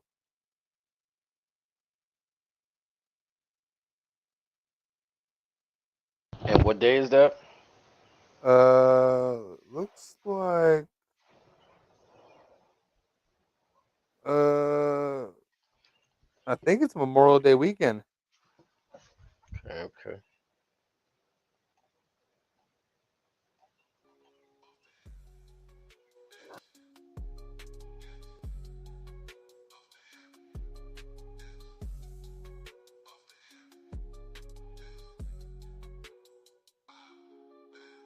Chilling at the head of the table where the bosses sit, stunning everything in sight. Whether it's in the bloodline or corporate, walk me out the arena, big smile, low, handcuffed by officers. Hold on, wait, I think they lost the script. We got some shooters, pow, it's off the hip.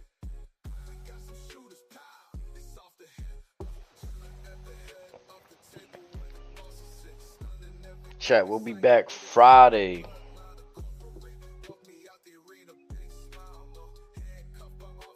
What's that? April 18th? Yes, sir. Be back Friday, April 18th.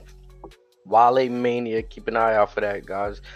The party's it started today. It's WrestleMania week. Believe it or not, y'all. Get hyped. Get ready. Weekend is about to be lit. Oh wait. Gonna be something. Oh yeah.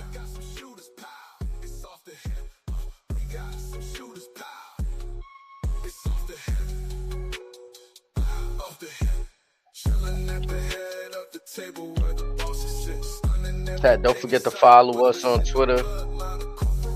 Put our at names right there in the bottom. Don't forget to follow us on X. Hold on, wait, I think they lost the script. Broke me out the arena, big smile, low, handcuffed by officers.